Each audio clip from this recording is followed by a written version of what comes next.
All right, and I know we've got a lot of other panelists that'll be joining later, so throughout the evening. But Crystal, can you confirm that you can see my screen when I just did that? Yep. Awesome. Okay, perfect.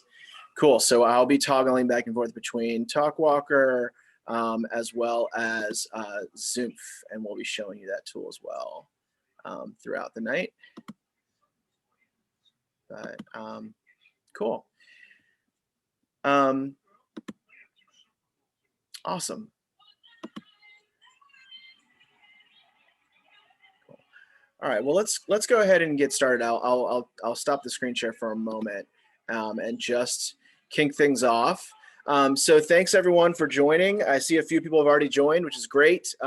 This is obviously a very kind of unscripted, real-time type of webinar. So, this is obviously kind of in the theme of real-time social conversation and real-time social analysis while watching the game live. This will be just kind of off the cuff. And so I want this to be a conversation, not just a, me talking and our panelists talking about their points of view or just what they are seeing in reaction to the social media conversation. But if you have questions, I would love to be able to answer them. I know our panelists would love to be able to answer them as well. This is also the first time we're using on Zoom. So obviously, I think we're all probably at this point familiar with Zoom, regular Zoom, but on Zoom is a new platform. So, hopefully seems like everything's working so far, which is great. And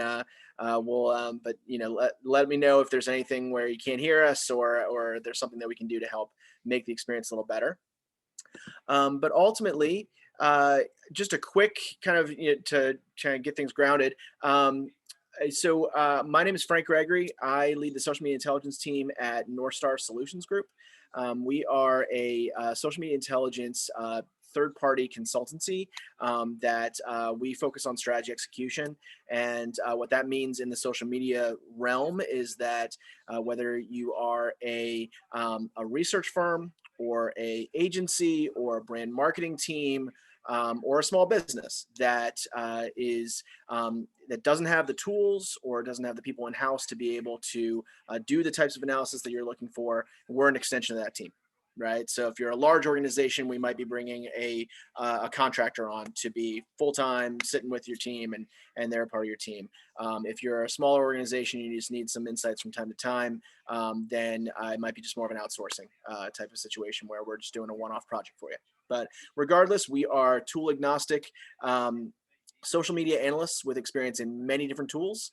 And so today we're going to be showing you a couple of the tools that we use very regularly. One is TalkWalker. The other is Zoom.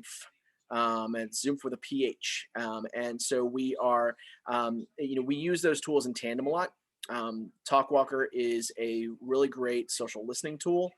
There are a lot of great social listening tools out there, and so we have used BrandWatch, we've used NetBase, we've used many different tools, but we have preferred TalkWalker over the past couple of years, and have been using it extensively on a daily basis as a great way to visualize the social conversation in real time. And be able to react to that conversation. And then we're also using Zoom, which is a audience segmentation and sponsorship valuation tool. And so we'll get into it in more detail, but essentially, whereas the social listing tools can tell you what are people saying about X topic right now, right? So what are people saying about the Super Bowl? What are people saying about the different ads? Zoom as an audience segmentation tool is more of, okay, what's the overlap between this brand and these other brands? Is there a significant overlap in affinity for those two different brands, or is it totally two different audiences, right? Who makes up the audience of followers of a particular brand, followers of a particular influencer, etc. And so you can start to really tie together some very interesting ways of analyzing the data when two things that don't seem like they're very well connected at first, like, did you know that people who love KFC and follow KFC are also really into gaming, and they are big fans of Bruno Mars, and they are their favorite household good that they use is Tide, right? So things that don't necessarily seem to be fitting together, you can find out a lot more about an audience from those types of tools, like Zoom from the audience segmentation. So ultimately, that's kind of the basis of what we're going to be doing tonight. Is we're going to be analyzing the social conversation in real time using the dashboards within TalkWalker, as well as kind of digging into Zoom. But I also have a great set of panelists that are going to be joining throughout the evening. The first one that has joined is Crystal Davies. And so I'll let Crystal do an introduction of herself, but just to give it a little context, Crystal and I have worked together for a few years, and we have done some great work on social strategy playbooks for a few different brands, and we worked for a large agency, Mediacom, together, and supported them in different ways. And so Crystal's a great social strategist, content strategist, and creative as well. So Crystal, you want to give a little intro of yourself? Say hi.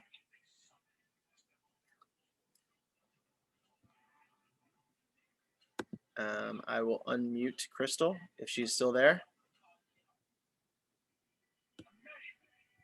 Sorry. Yep. I was trying to unmute and I couldn't. To control. Hi, everybody. Yeah, like Frank said, we worked together at Mediacom, which was a wonderful experience. Previous to that, my background is mostly in graphic design. Actually, Frank, I'll turn my camera on. Say hi to everybody. Not be shy. Maybe, possibly. It's coming. There we go. Hey, there you are. Hi.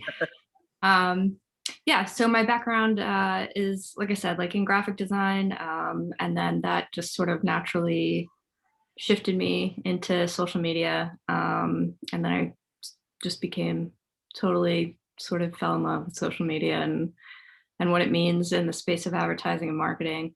And now I work as a social strategist for Mindshare, which is another Group M company under the WBP umbrella.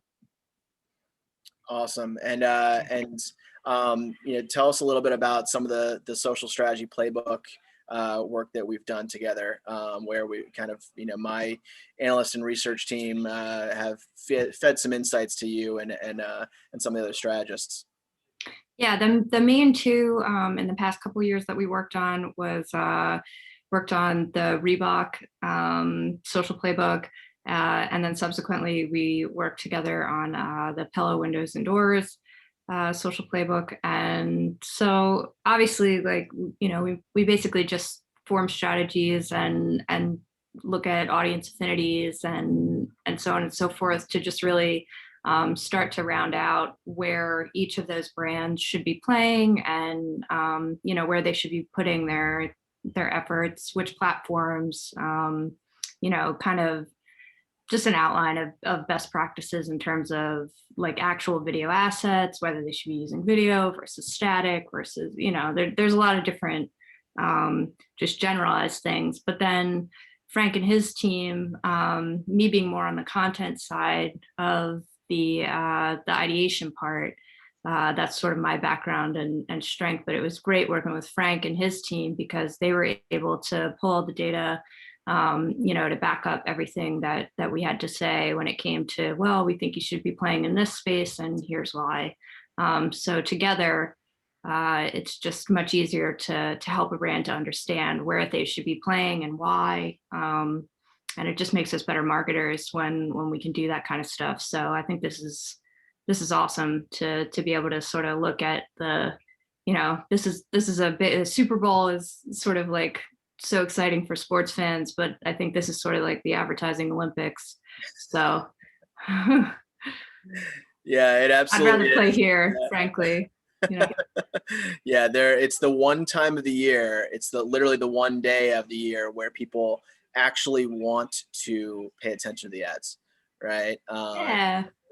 There's it's kind of like who's the most creative, who's going to do it the right way, and with Yeah. social media, it's not just about like in previous years before social media, it was like, okay, so the newspapers are going to write about it, or Adweek's going to write about it, things like that, and then we'll know whether or not people liked it. But now you can actually find out in real time, right, what people are saying. Yeah, uh, so much, such an interesting lens, I mean, it's such a powerful tool. I think that that's something that, especially being on a team full of analysts, we sort of all just are big advertising nerds, and I think have genuine love for it. But not just the advertising; it's really just like what we're able to do because we look at social media, at advertising through the lens of social media, meaning we get a different, like, insight over what the audience is really feeling. And that's the power, I think, in what we do largely, is when we look at it from that lens. It just empowers us to make better creative and to not be so tone deaf as a brand, which I think is a big fear this year, for everyone. So I think this is even more valuable this year than it has been even in the past, uh, just given obviously everything that's been going on. For us to be listening and hearing how people are responding to this, in real time, I think there's some real value there. Yeah, you're absolutely right, and you kind of hit on kind of my first question, just around like what's different this year, right? In terms of how brands need to approach this. What's not different this year? Exactly, exactly. you know I mean, listen, I think we're all in our own unique ways striving to figure out how to connect with each other differently, how to not feel so disconnected, how to not sort of join things like this and be like, oh my goodness, but I'm on video overload, Right. or what have you. So there's sort of this precarious thing that's happening where this is great and connected, but at the same time, it's like, oh, another Zoom call, like, um, but Yeah. you harness it as best you can, and you use it for, I think, as much good as you can. And when you do those kind of things, like, it does make the experience better. And hopefully that's what we find, when we actually are creating good content and pushing it out there. But like I said, the lens of social media is going to help us to do that better, because we're going to learn new things this year. We have to. Like, that's things have changed. So, like I said, I think the value is just even greater right now on what we have to, our ability to listen. Yeah. I think, yeah. You're absolutely right. I mean, the nature of what happened with 2020 and the pandemic has created a kind of a, I don't want to use the word perfect because this is in the bad context, but a perfect storm in terms of the explosion of social media during this time frame, because everyone was sitting at home and they still wanted to be able to connect, and they were connected through social media. They wanted to be able to talk about the brands and products that they were using, as well as just their personal relationships with their friends, and what was going on in the world around them. And so it actually in one of the webinars I was on recently, I mentioned how when I started analyzing COVID conversation, actually COVID vaccine conversation for a project I was working on. The the COVID topic, already just within the first couple of months of the pandemic in April and May, had already broken every record imaginable in terms of social media conversation volume in the history of social media. I mean, I was looking at it every day during the April and May timeframe. And to give some context, typically you see roughly around 10 to 12 million social media mentions on Super Bowl Sunday. There were 20 to 25 million a day globally around the world talking about COVID in some way, shape, or form, because it affected everybody, right? And so if you're a marketer that is not looking at how COVID has affected your brand's conversation or your industry's conversation, you're potentially missing out on a significant shift in how people perceive your brand, right? And some brands did very well in reacting to what they needed to do to help out, and then other brands were kind of tone deaf and didn't really do much or just were silent. Yeah, it's an extremely important topic.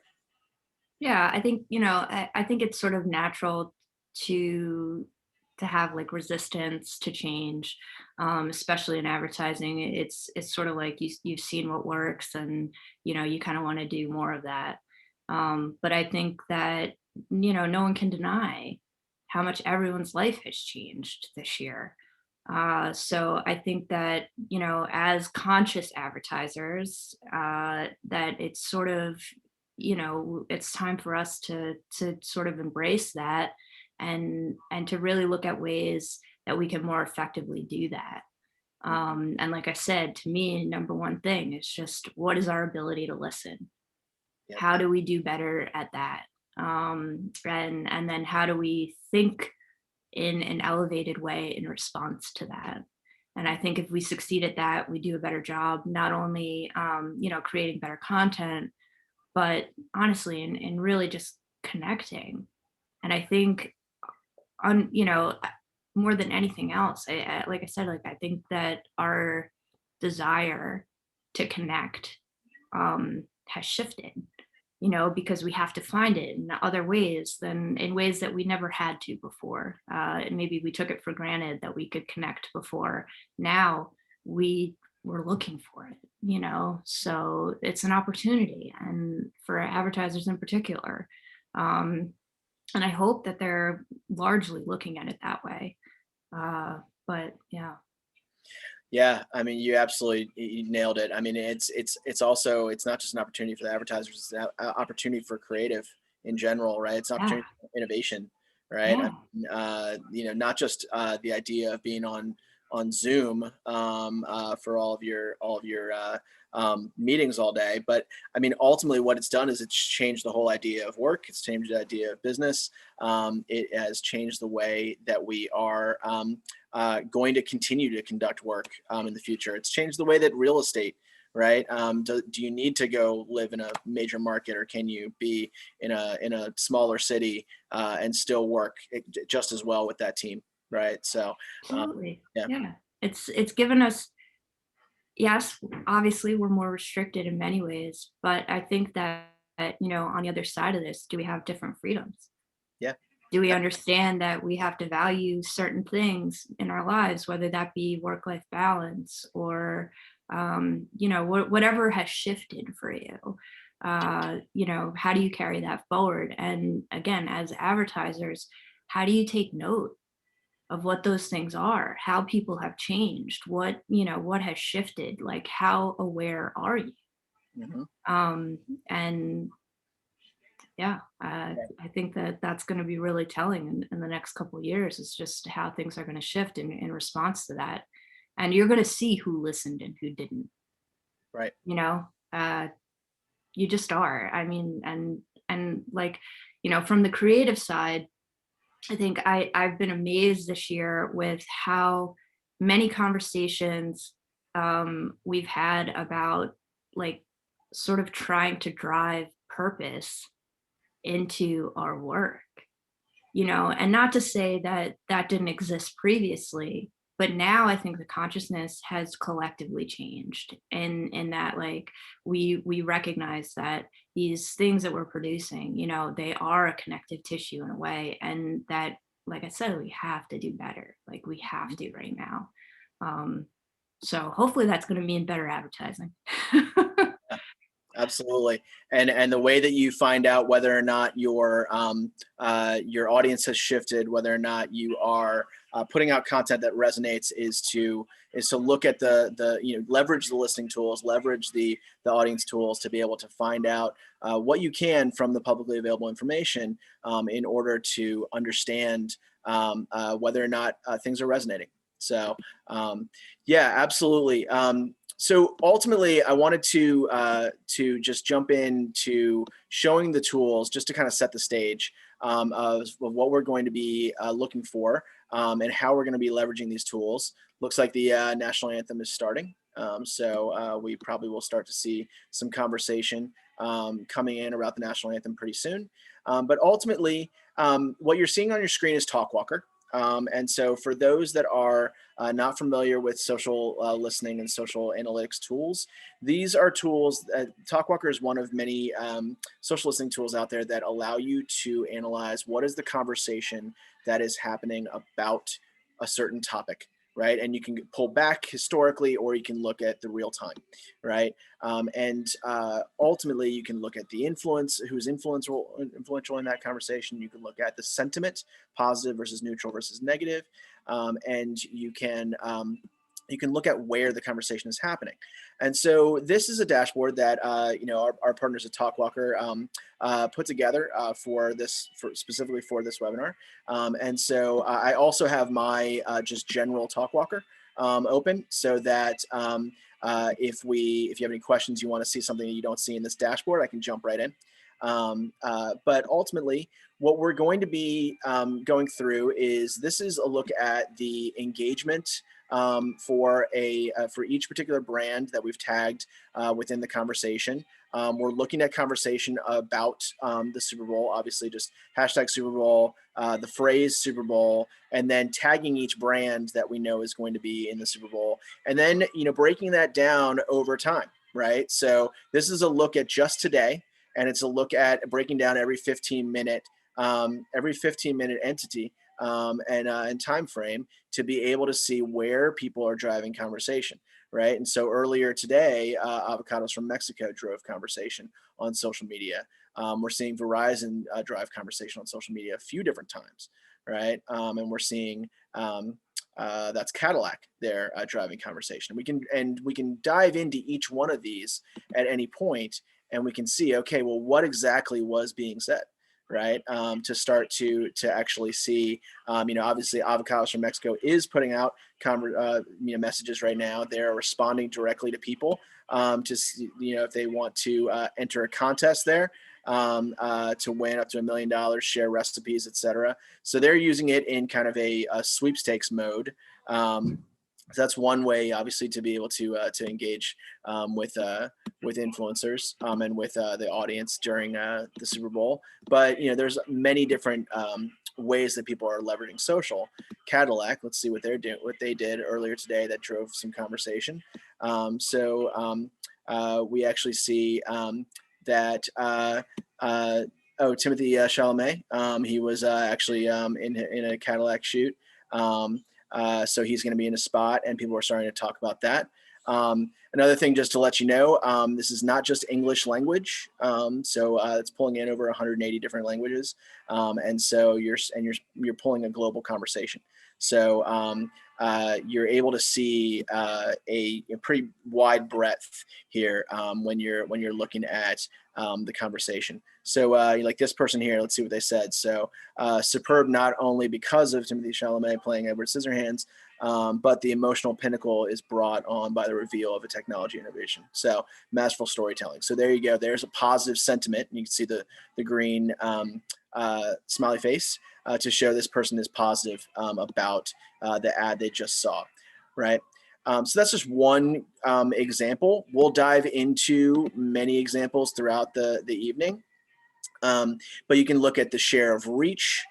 So not just how many likes and how many favorites and retweets that the content is getting, but also the reach of the conversation is a big part of this as well, that you can analyze. Obviously, sentiment, so positive versus neutral versus negative.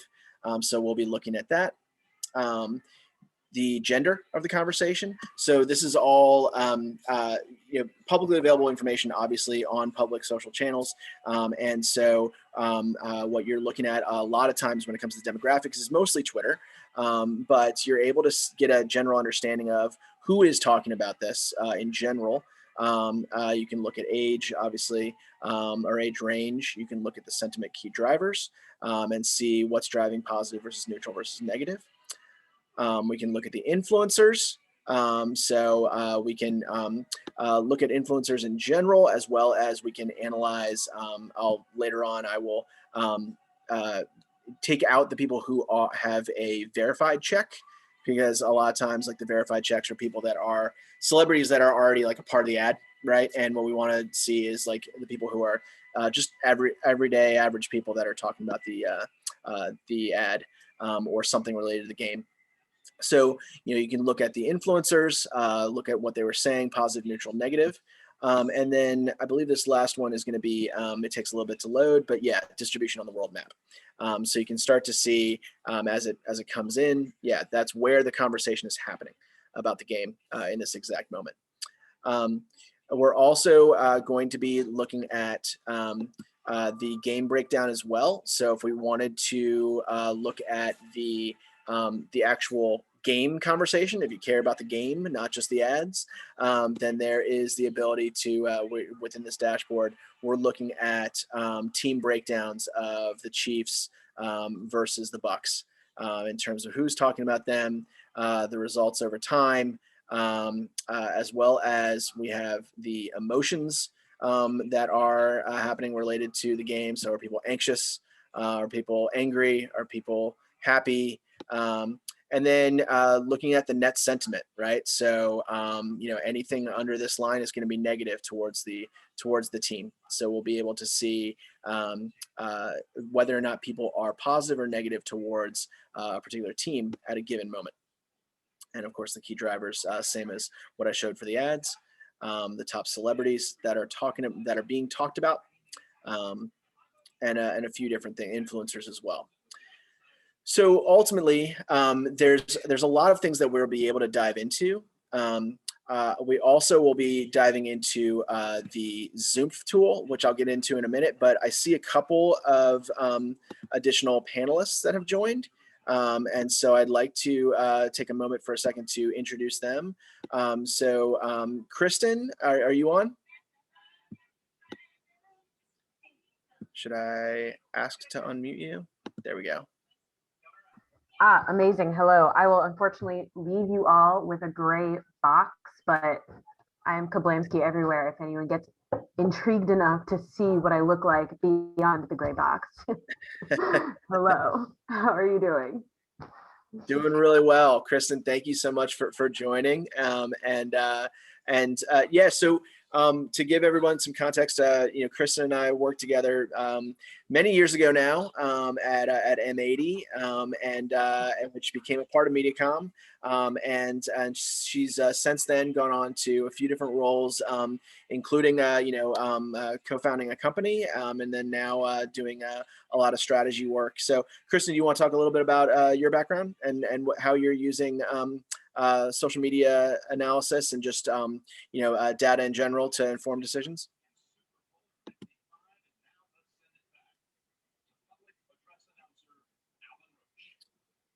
Oh, you unmuted yourself. Okay, hold on. Let me unmute you. Habit. Never know what kind of noise will be going on when you work from home. Thank you for that lovely introduction. I am in my early 30s, so I take offense to the many years ago. That's new for me.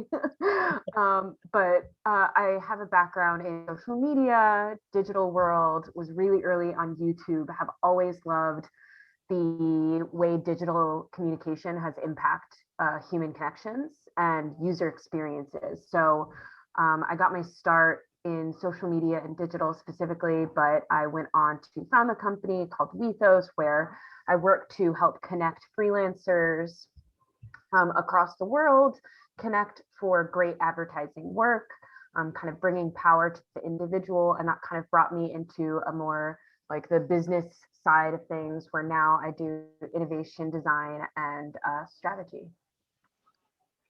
Absolutely, and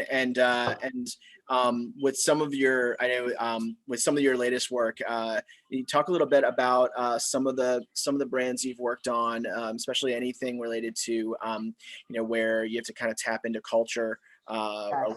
around an event. Yeah. So I've worked a lot on CPG and food. So Reese's, a ton of different Hershey's brands. Reese's was really big on tapping into college basketball and cultural events. I worked a little bit on Amex, and they were really big into their rewards program and access. And more recently, I've actually begun to help craft events, which is a little bit different, but you're still thinking about that experience and thinking about how people are connecting with that brand or business. Mm-hmm. Absolutely. And I mean, ultimately, I'm glad you mentioned Reese's. Maybe we'll use Reese's as an example when we get into the Zoom tool. We can pull in an audience of them and see what that looks like, to see how they've maybe connected with the college basketball audience. Totally. Yeah, that would be really cool. Awesome. I also see Kate Atkinson on as well.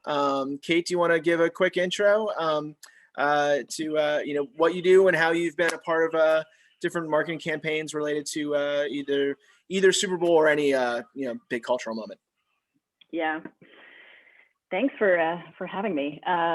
So one of the unlike Kristen, I am old, and wouldn't mind you saying many years ago about my career, but I will tell stories out of school on myself. Many years ago, I was working for BlackBerry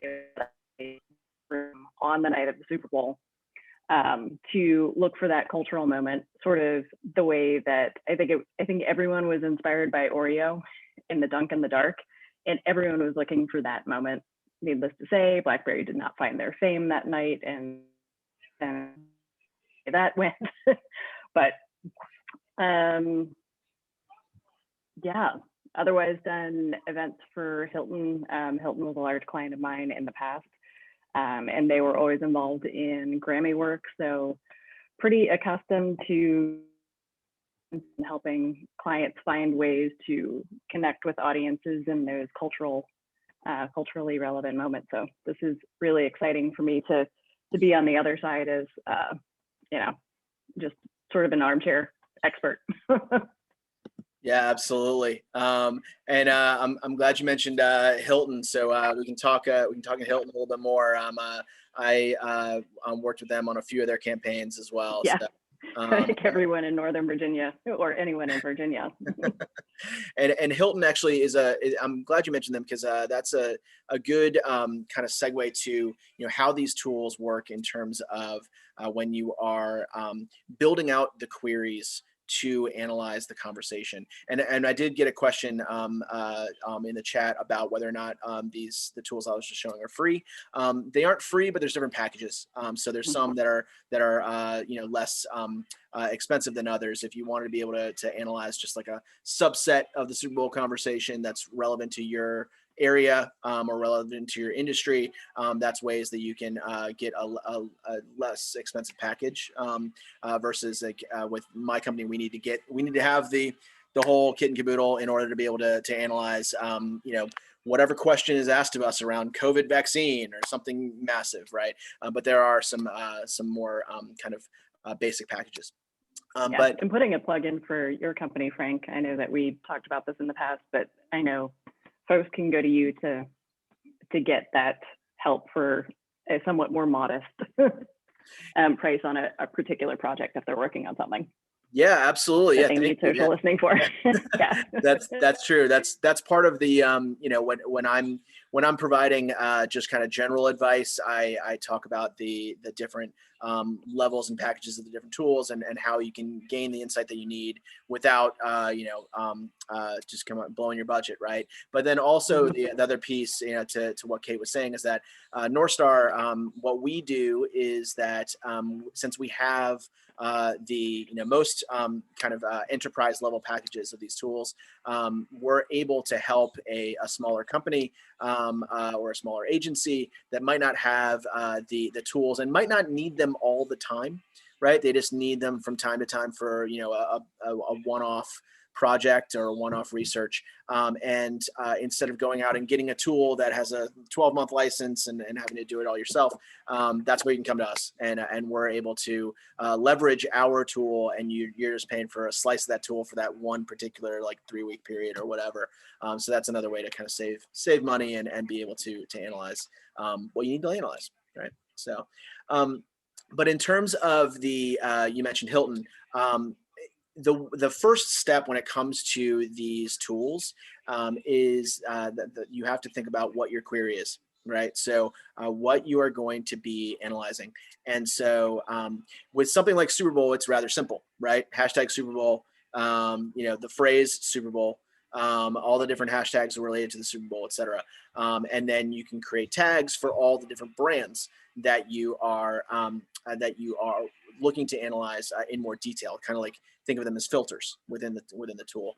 But to the point about Hilton, Northstar helped with building out the social intelligence dashboard monitoring for all 16 of the Hilton brands a few years ago. And there it can get pretty complex, right? So if they wanted to, for example, they wanted to analyze every mention of Hilton across the globe, Hilton hotels, including Paris, but they did not want any conversation about Paris Hilton because they said irrelevant. It has nothing to do with our brand strategy, right? And so we had to figure out how to make sure we're capturing the conversation about the Hilton in Paris without pulling in a ton of irrelevant conversation about Paris Hilton, the person, right? Hampton is another one that is a very common last name. All right. And so Hampton Roads, Virginia, we had to make sure all the Hampton Roads was out of it. The Hamptons, we need to make sure that conversation was out of there. But we also, there's just a lot of people that have the last name Hampton, and the more that you pull into the data, the more you realize, like, oh man, and now I need to exclude that. So, the first step is to pull in the conversation. And then the second step is to refine the query to say, okay, I didn't realize that there's a famous person with the last name Hampton that's related to this industry, right? Okay, well, that person doesn't have anything to do with the Hampton brand from a hotel perspective. So now we'll refine the query to pull that conversation out. And the more that you refine, the closer in you get on a very well-defined query that is going to pull in the right data for you in the conversation. With that, I think the other piece, we can go back into looking at the conversation, but we can also look at one of the other tools that we have as well. So while I'm refreshing our TalkWalker dashboard to see what people have been saying over the past couple of minutes, I can also show you the Zoom tool. So this one is a little bit different. And this one, like I mentioned at the top, this is a tool that instead of the social listening tools that look at what people are saying about a certain topic right now, what Zoom provides is the ability to analyze an audience. And so I'll give an example here. So one of the audiences that we recently analyzed is KFC. So this is just simply going to be an audience of people who are following KFC on social media. And so you're able to very quickly see not just the demographics and locations of where these people are, but also where it really gets interesting from a creative standpoint, from a content perspective standpoint, is you start to see what their interests are. Right. And so you see that, obviously being KFC, they're really into quick service restaurants. Right. But they're also into music. They're also into sports, fashion and beauty. Dining out makes sense. Automotive, gaming. Right. You start to see what kind of more of a full picture of who these people are. You can then dive, more into, okay, what specific sports are they into? Okay, actually, they're more in the NBA than they are the NFL. Right. They're actually more into football than baseball. Motorsports is pretty far down the list, and then NHL is even further. Right. So the NHL would probably not want to do a partnership with KFC. Right. Versus you might, if you're the NHL, use this tool to find a different brand that might pop up a little bit higher for you. And what you can do is plug in you could plug in like at NHL. Right, and see who are our followers and what brands are they into. You can also look at social connections. And so I'll specifically dive into celebrities just to show like the influencers. So what KFC, just by quickly looking at KFC followers and who they overlap with, some of these are going to be very, just kind of common to any brand. There are some Twitter handles and some social handles that are just extremely popular, right? Barack Obama, Katy Perry, Ellen DeGeneres, Taylor Swift. These are, they have tens of millions of followers, right? And so they're going to show up pretty much no matter what. But where you can kind of get into, seeing a little bit more detail and interesting insight is when you start to dive into like who's in the 20s and 30s here, right?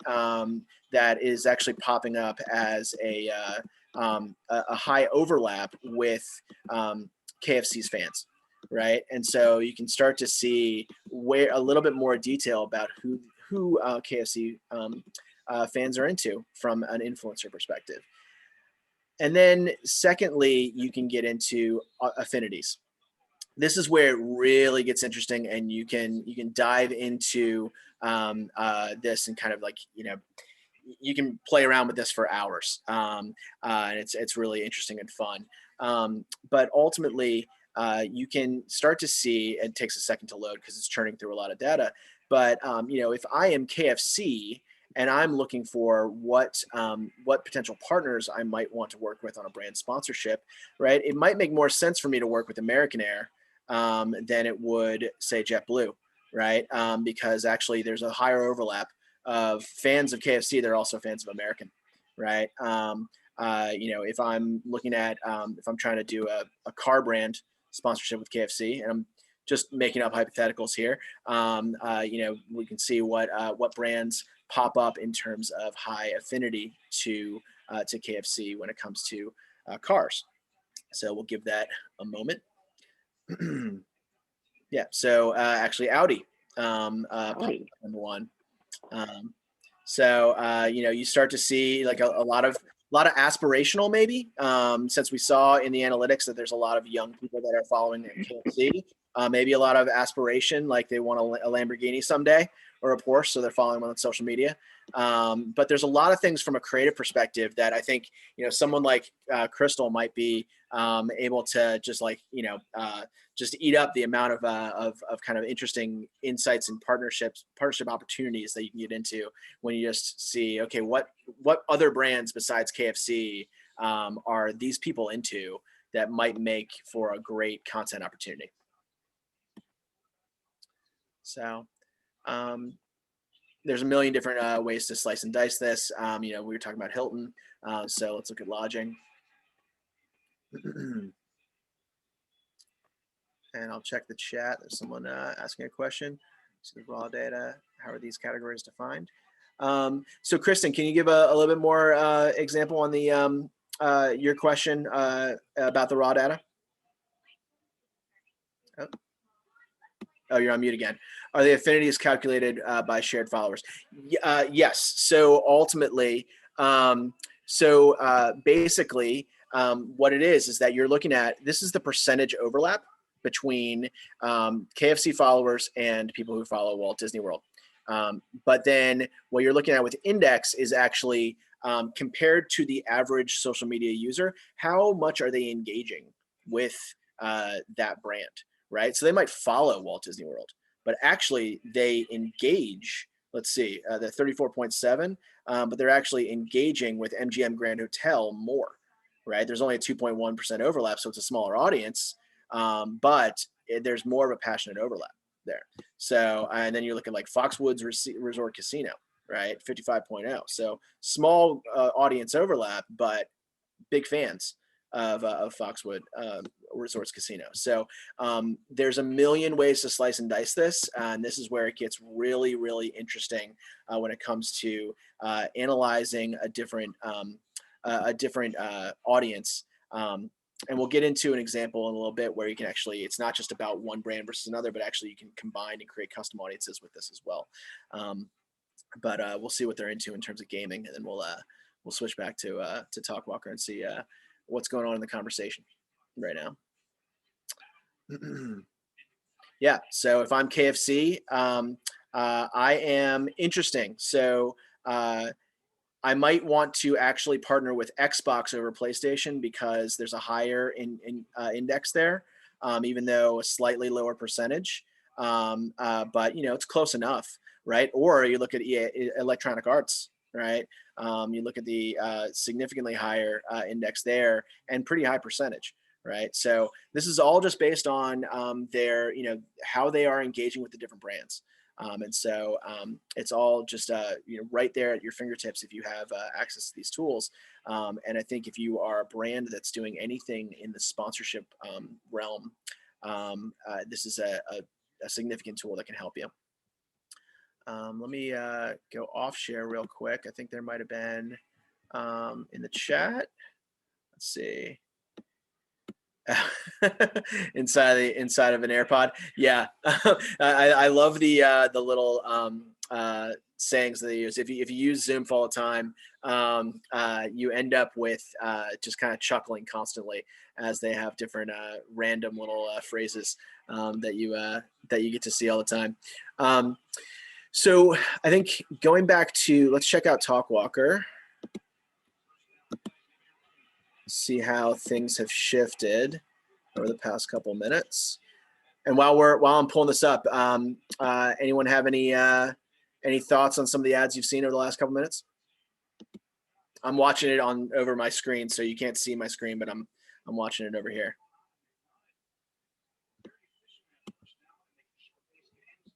And let me know if you need me to unmute you.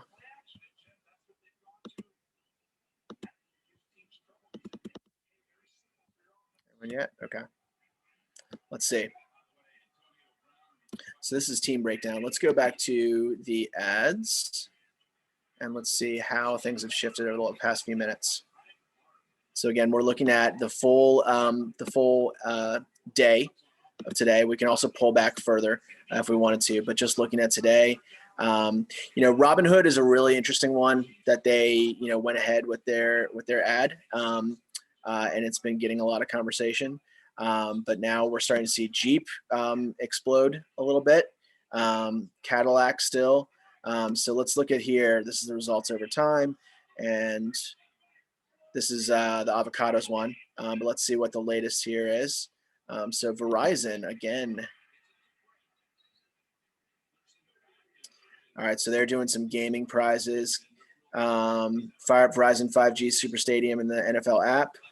So let's see, look at what people are saying. A lot of people are retweeting that.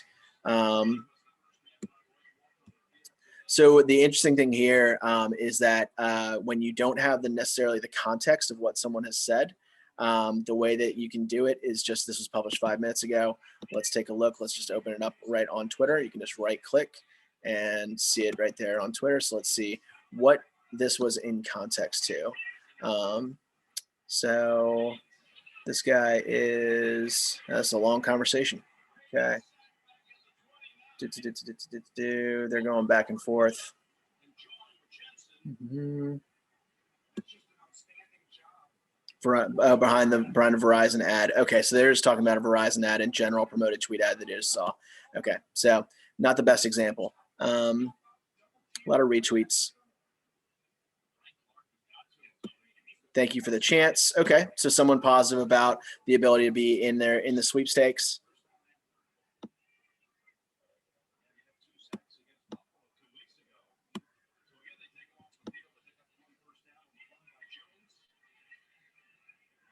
All right, we'll see. We'll see whether or not. Sometimes it's you just get a lot of retweets when a sweepstakes has just happened. Great job. I really enjoyed your performance. Okay, cool. So there's one that's a little bit more has a little bit more insight to it. Let's see. Let's go to a different one. Okay, I'm gonna refresh. Let's see what we get in terms of the last couple of minutes. Marvel ad right now.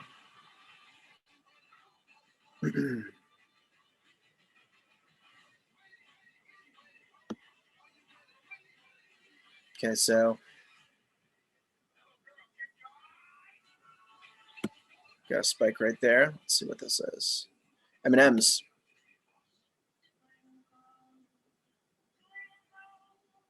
Oh, right. Eminem's in the early lead for best commercial. Okay. Eminem's ad is Dan Levy's first Super Bowl commercial for Mad Age. Yeah. Okay. And actually, plug for on Zoom itself, because I saw that they actually were they actually debuted the Eminem's ad on Zoom a few days ago, which is pretty cool. Hopefully that helps to get on Zoom a little bit more visibility. Let's see, Eminem's mansplaining Karen apology ad was a winner.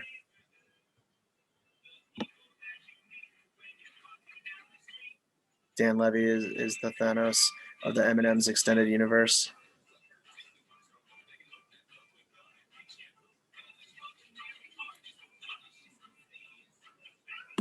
There's a Sesame Street ad going on right now. What's this for?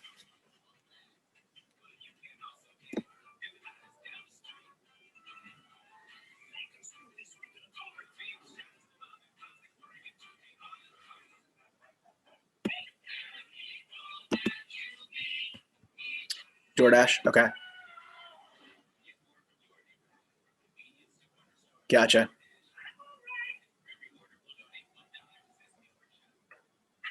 That's cool that they added the donation at the end. That's gonna hopefully get them some good social commentary.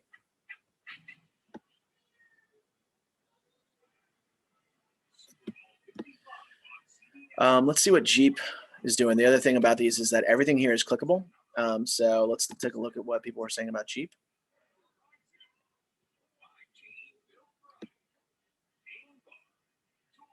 Chief marketing officer of the company that owns Jeep spent 10 years gently pitching Springsteen's manager on ideas for a commercial. It's no avail. A few weeks ago, in a surprise, Springsteen said yes. This is like a business school case study. Interesting.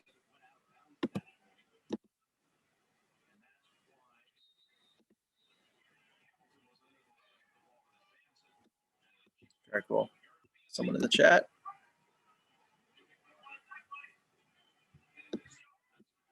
Gotcha.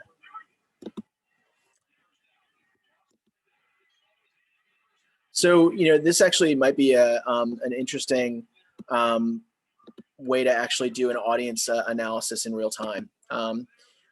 So we were just looking at Zoom and looking at the at KFC, but so we have DoorDash and Sesame Street. So let's take a look at, I'm just gonna go to Twitter real quick, and it's as simple as just, okay, so DoorDash, I'll show you kind of how I build audiences quickly. All right, so I'm grabbing their handle, and then I'm going to go back to Zoom, and I'm going to create a audience. Where am I?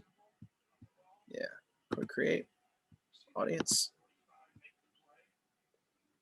And I'm going to say, so there's many different things you can do. You can isolate specific areas of an audience, where they are, what's their age group, what's their language, what interests do they have. But what I'm going to do is just very simply say, what accounts does your audience follow? Okay, DoorDash.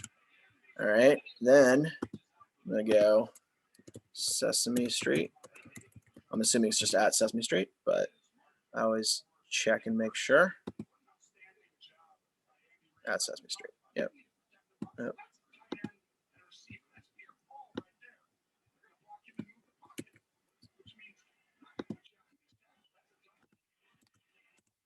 Okay, so instead of looking at any, so this would give me people that are fans of either DoorDash or Sesame Street. What I'm going to do instead is I'm going to look at. Oh, it looks like Kristen needs to pop off. She's gonna be back later. Awesome. Thanks to Kristen for joining. And yeah, I guess pop back in later on if you can. But very cool. So basically I've got DoorDash and Sesame Street, but right now it would give me anybody that's a fan of either DoorDash or Sesame Street. And so what I'm going to do is switch it up and say all. because I want people who are fans of both DoorDash and Sesame Street. And so I'm going to call this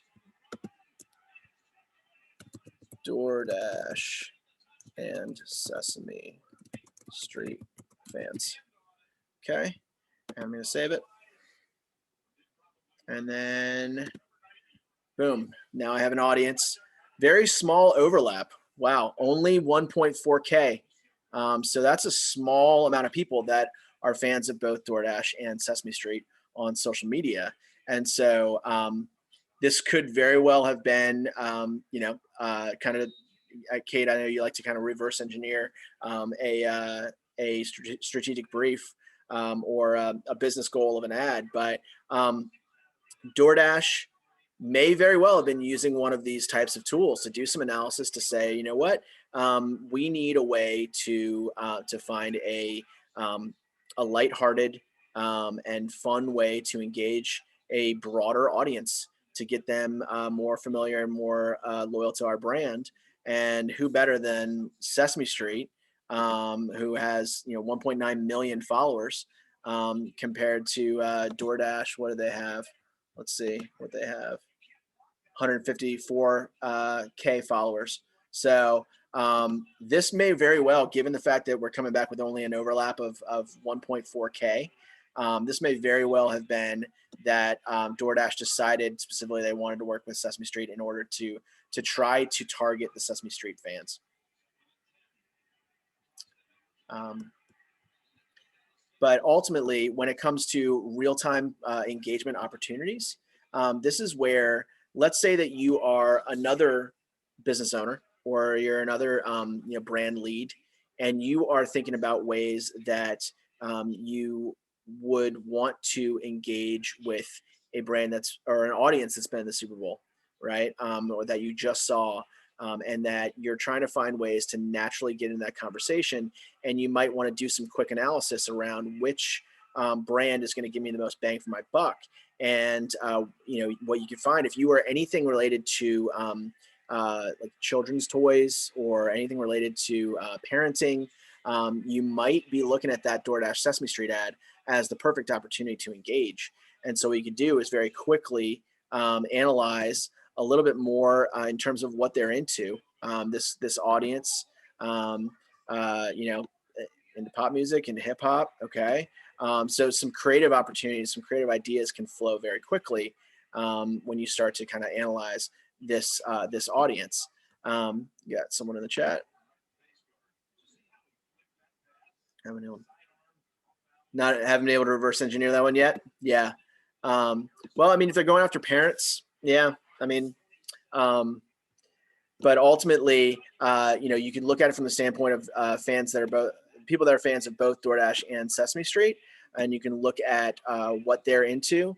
Or the other thing that you could do is if you're trying to engage Sesame Street's significantly large audience, then what I might do is edit this audience and say, actually what I'm going to do instead of editing it, I'm going to just duplicate it because I want to keep that audience. I'm just going to do a general Sesame Street one. Create audience.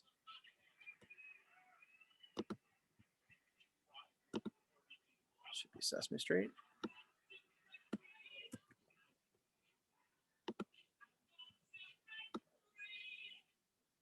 And what accounts they follow. Let's just look at people that follow Sesame Street.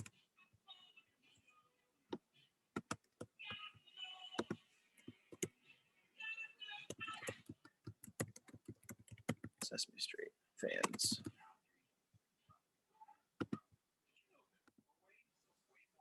Oh, the Will Ferrell ad.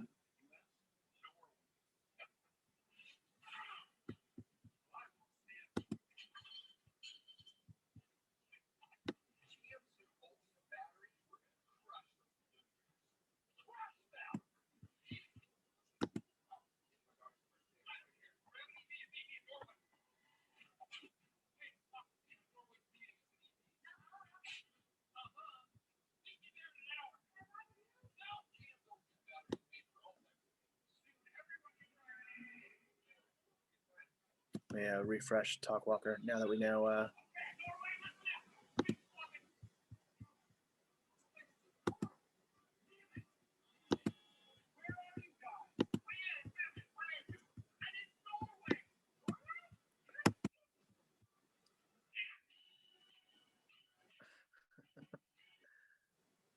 Okay, GM.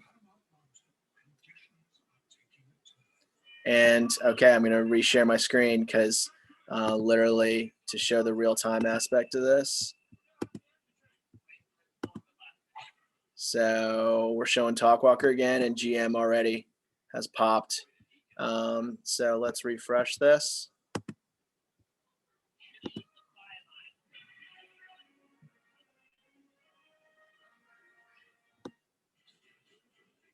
The DoorDash and Sesame Street partnership is to pivot DoorDash's brand to a neighborhood focus. Okay, that's a great point. That makes a lot of sense. Thanks, Kate.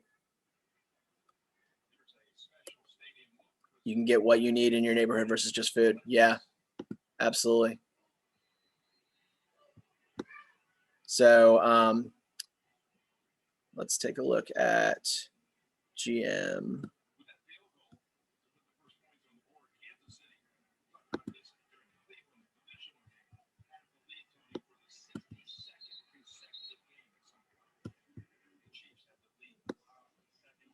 Actually, let's see if there's if Will Ferrell's popping up yet.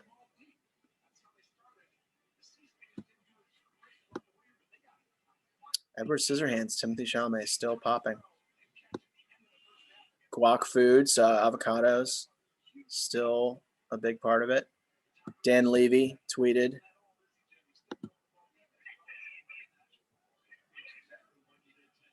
I promise I'll need your friends almost there.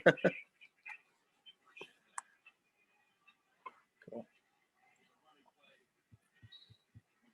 And it looks like Amir from Zoomph is going to be joining in a minute, so we'll dive back into Zoomph in a second. Let me do a quick refresh of this.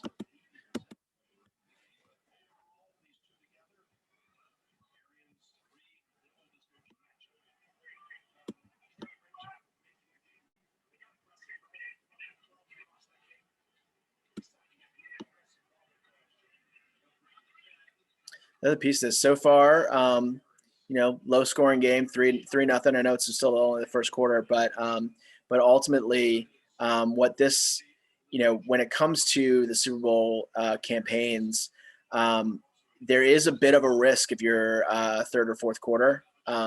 If you, invest in that because if it's a blowout after halftime, you start to lose your audience a little bit.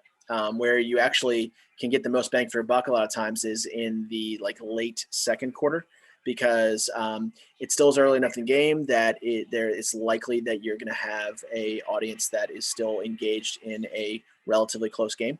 But then even if it's a blowout, it's they can come back. It's still early. And then also late second quarter is when you start to get the casual fans that are just going to tune in for or really pay attention to the halftime show. And so that's where a lot of times people can get their biggest bang for their buck when it comes to the ad placement. Obviously, you pay more if you want first quarter right after the kickoff versus if you are a little bit later on in the game, and you pay the least if you are in the fourth quarter. When I worked with Audi a few years ago, Kate, you were mentioning the year that the Mercedes-Benz Superdome, the Oreo dunk in the dark moment, because the Mercedes-Benz Superdome lights went out in the Super Bowl blackout. I was working for M80 that had Audi as our agency, as our brand, and in that moment, we actually were leveraging. They were in the first quarter, and they paid a significant amount to be in the first quarter. They actually were right after kickoff, one of the most expensive ads. But Audi also, we had a war room of people that were analyzing the conversation in real time and then the blackout happened. And what we saw was that there were a lot of people tweeting about how it was kind of like we should send some lights to the Superdome. And so what we did in that moment was we kind of just did a quick brainstorm around how, well, Audi is known for their LED lights. And Audi is obviously a competitor of Mercedes and Mercedes-Benz Superdome. So we saw the trend around the people wanting to send lights to the Superdome to help them out. And we said, I mean, Audi should be the ones sending their LED headlights. That would be a funny little way to kind of give a jab at Mercedes. And it still to this day is the most retweeted tweet in Audi's history. So that was one that leveraged social in real time to be able to grab a significant amount of conversation. I see Amir. Did you join? Let me ask you to unmute if you're there. Yeah, I'm here. What's going on, man? Hey, how you doing? Doing well, doing well. Listening on your Audi story there. Yeah, that was the big one. I mean, everybody was doing something that year with. I mean, in that moment, all of a sudden, it was kind of like a social media marketer's dream, right? Because the game just kind of paused. But yeah, we were lucky enough in that moment to be able to have a direct competitor to the brand that actually had their name on the stadium that was having the trouble. So without being too mean, we just kind of had a little lighthearted, joke back to them about how we could send our LED headlights because that's what Audi's known for, and it blew up. So, That's awesome. So for everyone else that's on the call, so let me just give a quick little intro, and then I'll let you give a little bit more detail. But Amir and I work very closely together. Amir is the president and co-founder of Zoomph. So the tool that I was just showing a few minutes ago that already got some comments in the chat in terms of some of the cool stuff you can do from an audience segmentation perspective within the tool. But Amir is down the street from me a little bit in Reston, Virginia, and about to move closer, which is cool. And Amir is working a lot with sports marketing and sports marketers in that, because the Zoomph tool is kind of tailored to be a perfect fit for the sports marketing world, with the ability to evaluate what brands or what leagues, what sports people are into with the follower audiences. So Amir, did I give that justice? Anything else in terms of intro? No, you nailed it. Yeah, we work with sports and esports clients, and then we do the media measurement. So we allow them to understand what would have it cost for them to run ads on social media as opposed to exposure that they're getting. So we have AI on top of all of it. We do asset detection, but our entire pitch is all these impressions and engagements are not created equal. If a brand is getting in front of their target audience, that's more valuable to them. So we try to provide some granular insights using the audience analytics that I'm presuming that you show to the audience. And we want to understand, okay, what else are they into? What are the other things that we can look at? How can we overlap these audiences and kind of see what's unique about them? But I've been tracking the conversation as well. Really cool stuff from Talk Walker with the real-time update there. I can show some of the platform too, some of the stuff that I've been looking at, if that works for you. Yeah, absolutely. Let's take a look, because ultimately, I think what I've been using the tool a lot for is mostly for the audience segmentation. But I think some of the other areas with sponsorship evaluation and things like that, I think it would be definitely helpful for everybody on the call to see that. Yeah, I'd love to. It looks like I need the ability to share my screen if that's possible. Yep. Let me make sure you're able to. So let's see, share screen, multiple participants. Okay. Okay, cool. Cool. And while you're pulling it up really quick, I see Joe Quattrone also joined. Joe, you missed my the Audi story. Like we literally talked about it. Joe was a part of that team at M80 that helped with the Audi tweet where we sent the LED headlights to Mercedes. So, but Joe and I have worked together a lot over the years from a social media perspective, but also we went to school together at VCU Brand Center at grad school, and ultimately I'm glad to have Joe here. This is kind of this is kind of a brainchild of Joe and me being on a panel together back in December, where we're like, what if we just did a webinar just all through the Super Bowl, just to show what we can show and see what the conversation's out there in real time. So Joe, thanks for joining. Are you able to talk, or do I need to unmute you? Hold on. Let me do Joe ask to unmute. Hey, Frank. Hey, how's it How's going, it buddy? Good to be here. Hi, Narissa. Yeah, Narissa's on as well. We've got a good group. So what I Screens missed? are turning on. Hey everybody, how you doing? Doing well. So I'll give a quick intro of Narissa as well, and then what you're seeing on the screen is a mirror screen from Zoom. We're going into the Super Bowl a little bit here on his screen. But so Narissa is another VCU Brand Center alum, along with Joe and I, and she's been doing great work in marketing strategy and brand strategy since grad school. And Narissa, give a little intro of what you're working on and what you do with One Epiphany. Oh, absolutely. Good evening, everyone. As already mentioned, my name is Narissa Marbury, and I own One Epiphany. We offer digital marketing and marketing operations consulting to CMOs, business leaders, and marketing directors who do not have the time, know-how, or resources to manage or run their marketing departments alone. So we work across a variety of industries, but we do have an affinity towards search engine optimization, travel and tourism, when there isn't a pandemic happening, of course, and outdoor and adventure travel, and definitely any organization or business that's purpose driven. Awesome. Yeah. And what are some of the recent work that you've done, some of the recent brands that you've been working on that people might be familiar with? Oh, absolutely. Well, most recently I've been working with a nonprofit that is preparedparents.org. It is working on a monthly kit that provides parents and their kids with a different way of learning, because there's classroom learning and then there's real life learning. They came up with these fabulous ideas regarding, like, for January, it was the science of bread. Everybody's been cooking bread during the pandemic, but walking through your kid through weekly projects on the scientific aspects of it is really amazing.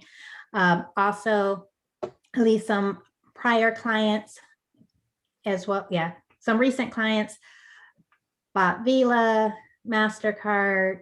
I'm having a brain fart on some of them. Worked with different SaaS companies as well. I didn't mention technology, but blockchain technology as well. Yeah, that sounds great, and maybe we'll jump into one of those brands and show that one of them in the Zoom tool in a minute, just to see what the audience of that brand looks like. So I might ask you to repeat some of those brands in a minute. Okay. So real quick, Joe, give a little background on where you're working now and what you're doing with Sasha, and just kind of a quick little 30 seconds. Yeah, so this is actually cool because it's probably only the second or third time since I graduated that I haven't worked on a Super Bowl campaign. But yeah, I'm working at Sasha Group. It's the small to mid-size business kind of growth consultancy within Gary Vaynerchuk's VaynerX. So prior to joining that, I had spent, to Frank's point, I had spent some time in the automotive category, 5 or 6 years there. And then when I went to work with Gary Vee back in 2014, he tasked me with growing his beer portfolio. So I grew Anheuser-Busch InBev, brands like Budweiser, Bud Light, Stella Artois, Michelob Ultra. So I went from cars to alcohol, and those two categories are massive spenders on Super Bowl. So I know my way around a social listening tool. Let's just put it that way. And I love your perspective because you've worked on those huge brands that have been on the Super Bowl, but then now you're consulting for small and medium-sized businesses, right? And so what's kind of some of the takeaways that you've been giving to the small and medium-sized businesses when it comes to how to kind of punch above your weight and use these moments when you've got a big global event that's happening like the Super Bowl that might help you to grow awareness for your brand? Well, I mean, I think it's kind of like me and you talked about a little bit, Frank. Like starting off in auto, that was a really unique circumstance because we worked at the tier 1 brand advertising level, but we oftentimes worked with dealer ad groups, both kind of regional as well as single point independent car dealerships. And I think that's perfect. Like brands that have that kind of setup, or franchisees are another one, where anytime there's some sort of interplay between like national brand and local variant, there's an opportunity to draft off of whatever the national brand does in the Super Bowl. So, I mean, we were doing that way back in the day before we even had a Super Bowl spot or anything like that. Just literally listening to Twitter and looking out for distressed BMW shoppers and pointing them towards Audi dealers. I remember working with you, Andy White, Paul Myers, and just looking to see any kind of distress signals that would allow us to point people in the direction of a dealer to give them a better experience. So that type of thing is definitely something you could be doing during Super Bowl. If you're a local car dealer, if you're a local like Wendy's, if Wendy's had a Super Bowl spot tonight, I'm not sure if they do or not. You can always be looking out for how to draft off of the momentum that like parent brand creates for you. I love the example of the car dealership, and I think what that got me to just thinking about the DoorDash ad that was just on a few minutes ago. Kate was just mentioning about how they're trying to be thinking more about like tying in with a neighborhood, right? And so having more of a neighborhood feel and supporting local neighborhoods. And so if I'm a local restaurant owner right now, I'm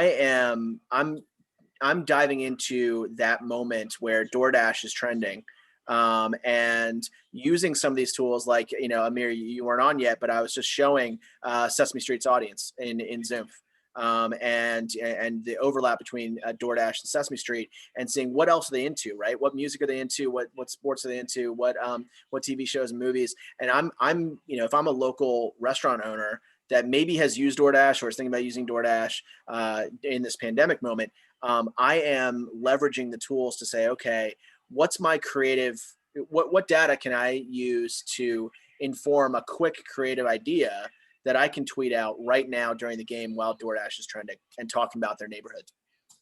Conversely, too, because DoorDash takes a big fee from local businesses, they could spend their entire marketing budget hiring an influencer to backlash against DoorDash. They could say, spend 10 grand or something like that, paying an influencer to essentially have a voice for them during the DoorDash ad, which can steal a little bit of the thunder from DoorDash and actually draw attention to the fact that you should be shopping with the local.coms. That's a great point. Yeah, and there's a lot of negativity towards DoorDash because of the percentage that they take, and so I mean, you could conquest it a little bit, right? Which is pretty interesting. We have that type of stuff all the time. I mean, it's kind of funny. I don't know if you guys have the ability to show for like a brand, like an instance where the brand's TV commercial goes live and then you see what the fire hose looks like right next to it.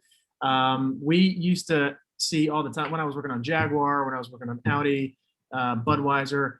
Brands came in all the time and went hard after our branded keywords that were trending organically and tried to sell their wares or take us out and stuff like that. So you had to spend quite a bit of money protecting yourself from the conquestors as well.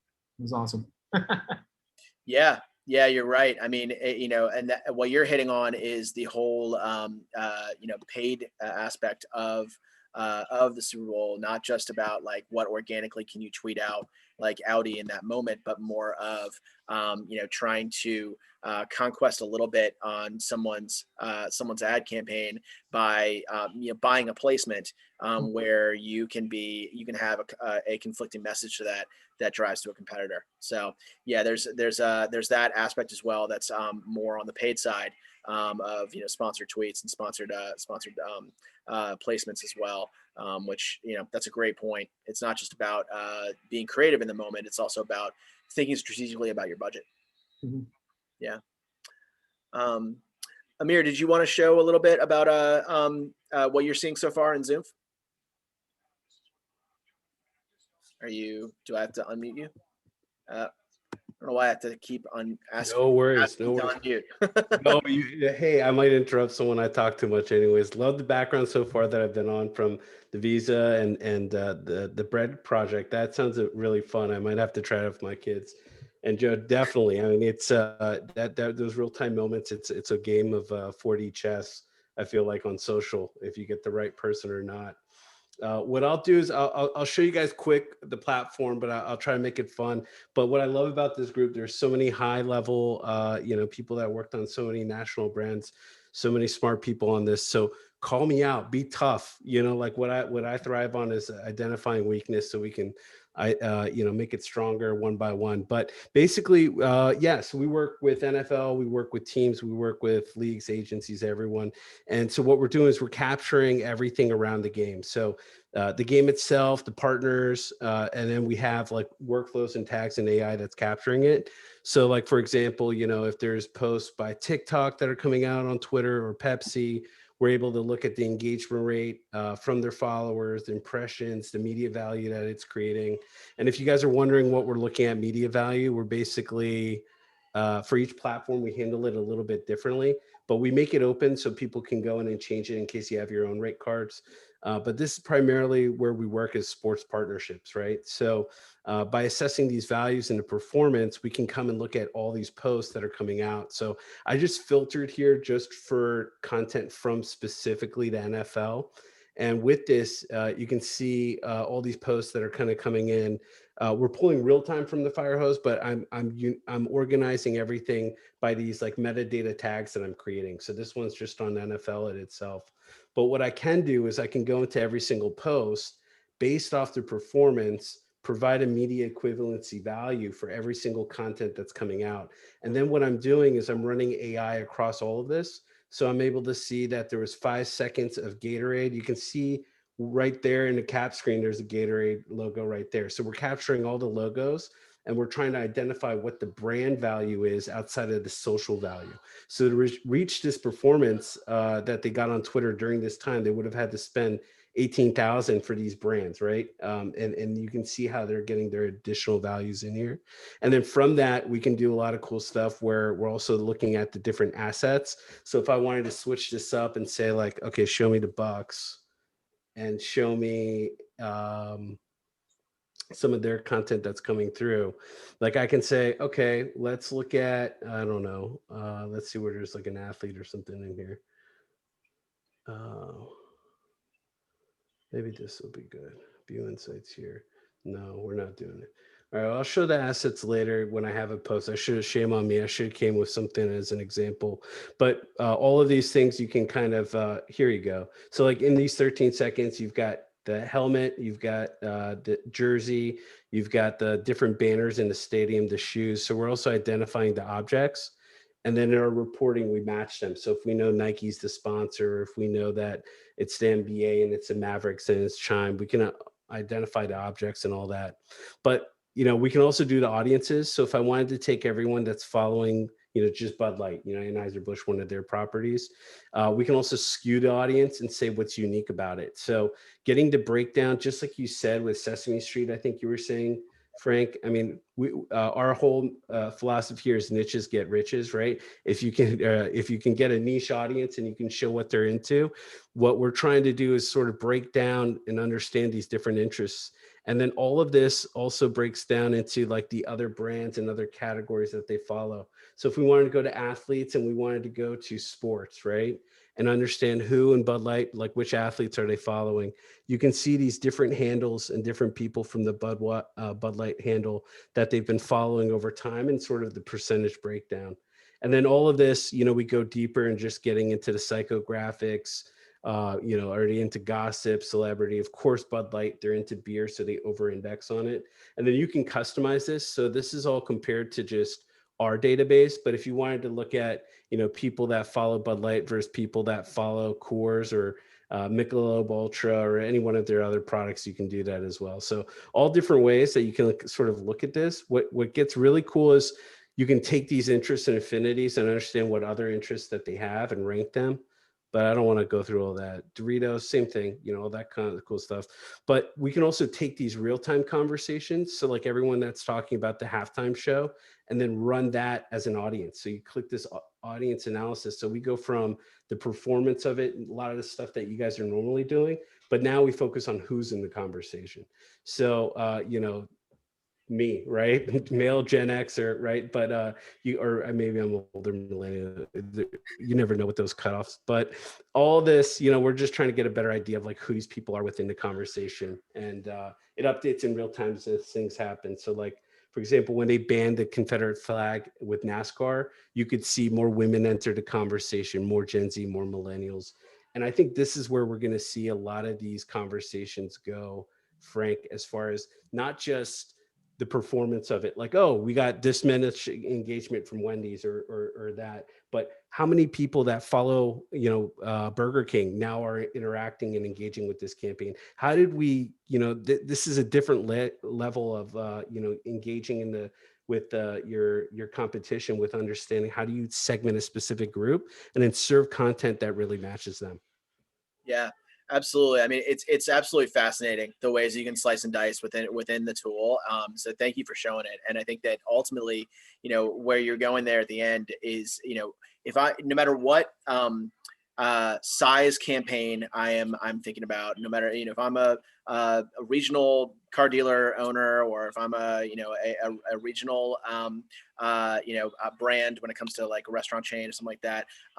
I still would be leveraging a tool like this to look at, okay, if I have built a social audience and I want to look at what my audience was before the campaign, and then I want to switch over to look at a different time frame and see, has that audience shifted? Right, your NASCAR example is great because the audience of people that were following NASCAR might have been significantly different after the news of the Confederate flag ban, right? Versus the audience that had been traditionally a NASCAR fan, right? And so, taking that further and looking at it not just from a Super Bowl brand. I mean, every brand that's in the Super Bowl right now should be doing an analysis of within Zoom of previous, prior to Super Bowl, who was our audience, now who's our audience, right? And see whether or not they shifted, especially DoorDash doing something with Sesame Street, or anyone that's doing something with an influencer or celebrity. But if I'm a smaller brand, I'm also going to be leveraging the tool to say, hey, we did a regional campaign and we had an influencer. Let's see whether or not we shifted the audience towards more of what our target audience was, instead of just kind of leaving it as, hey, we got a bunch of likes on our posts and we're going to high five each other now, right? Like, did we actually change our audience a little bit that can help us from a business perspective later? Yeah, it's just adding that other layer of quality, because a lot of these sports partnerships, especially on the brand size, you guys all know this. I mean, there's a lot of engagement. There's a lot of inflation with like numbers that are out there. How can you understand exactly what is the value to your brand, and then are you hitting them or not? That's the question that is always asked in every single campaign is, so what? Who are these people? What are where are these likes and engagements coming from? Even from the Jordan brand, when they released that, Denny Hamlin and car and NASCAR I mean, I don't want to give too many NASCAR's examples, but that's such a different, diverse group. And then how did they retain that audience afterwards? But I love it. I mean, even when you looked at Bud Light's audience, you saw that pop and hip hop. Post Malone and the work that they've done with him, seeing that affinity grow over time, because they sell 125,000. But I bet Joe knows this. Like how many Bud Lights they sell a minute? It's insane, right? So like for them they're not tracking every single conversion, but they're tracking that affinity over time. How does that fluctuate? How does that sentiment look? Thank you, Kate. And be tough on me too. The WeatherTech ad. I want to get one of those iPad holders. That looked really cool. Oh yeah. Let me unmute Joe real quick. You good? Yeah, they sell a lot of beer per minute in the Super Bowl. I'm not sure exactly how much, but they do track something like that. And they usually track it all year round, like the amount of beer they sell per minute. I'm sure it spikes and the velocity goes up there in the Super Bowl. But I think Crystal, were you raising your hand? I thought I saw you raise. No, okay, never mind. Yeah, they sell a ton of beer during the Super Bowl. Yeah, no, and also I heard their stat. It was 125,000 per minute on and they were saying this in regards to, it was Ben on their team with esports. And so for them, they just want to be known as the beer for esports, not specifically in, I'm sure they want to be known for the beer in the Super Bowl and all that, but there's just so much in so many different types of events. I mean, today was an LCS day. Team Liquid was playing, and I know esports is totally outside of this main group, but Bud Light's activating in so many different ways. But I thought it was wonderful what they did with Budweiser and focused on healthcare. And we're seeing, was it you, Narissa, that you were saying that purpose-based was some of the work and project that you're focused on right now? It seems a lot of the Super Bowl right now is focused specifically on, connecting with that audience, or it's connecting on a better, funnier, forward path. Yeah, absolutely. That's something that I've noticed as well when looking at the different commercials. They're either trying to pull at your heartstring because of we're in a very emotional state, or they're trying to make you laugh, as well as just keeping it real. Because if you try to be a little bit too, the word I'm thinking is unauthentic, but I want to come up with something better than just that phrase, that is like, we're in a serious situation right now with the pandemic. So you either need to acknowledge it in your advertising or entertain us. Let us forget, be a moment of a distraction for us. Yeah, absolutely. I mean, it's right now. There's so much to kind of balance. You can be very serious in this moment because of the nature of this particular Super Bowl, or you can try to entertain us a little bit. But there's still the nuance of like if you do something that is just like kind of too slapstick, then is it going to get more of kind of like did you really pay that much money for just that, just a quick laugh, or, should you have helped out with, the way that, Anheuser-Busch was helping out with the, some of their more purpose-driven stuff where they pulled their ads so that they could help donate to the causes. So it's interesting how you kind of have to balance that right now. But either way, Crystal, you had some, you raised. Yeah, I was just going to say a lot of the commercials seem to be linking back to like some sort of charitable cause in some capacity, some of them like more outwardly than others, but might be interesting to sort of take a look at that a little more closely once you see like the whole breadth of how people treat that, because there's a lot to be said in terms of like the, being inauthentic, like what is your sort of CSR, are we going to accept it differently now versus before, and where's the shift there, and how are people going to take that? I think that there's something interesting for advertisers to learn there as well. Mm-hmm. Absolutely. Yeah. Let me unmute you, Kate. Thank you. Yeah, one of the things I've seen, I think there's a lot of work to be done for brands to really know what they're about these days. That's been generally unlooked at in Super Bowl advertising. I think in the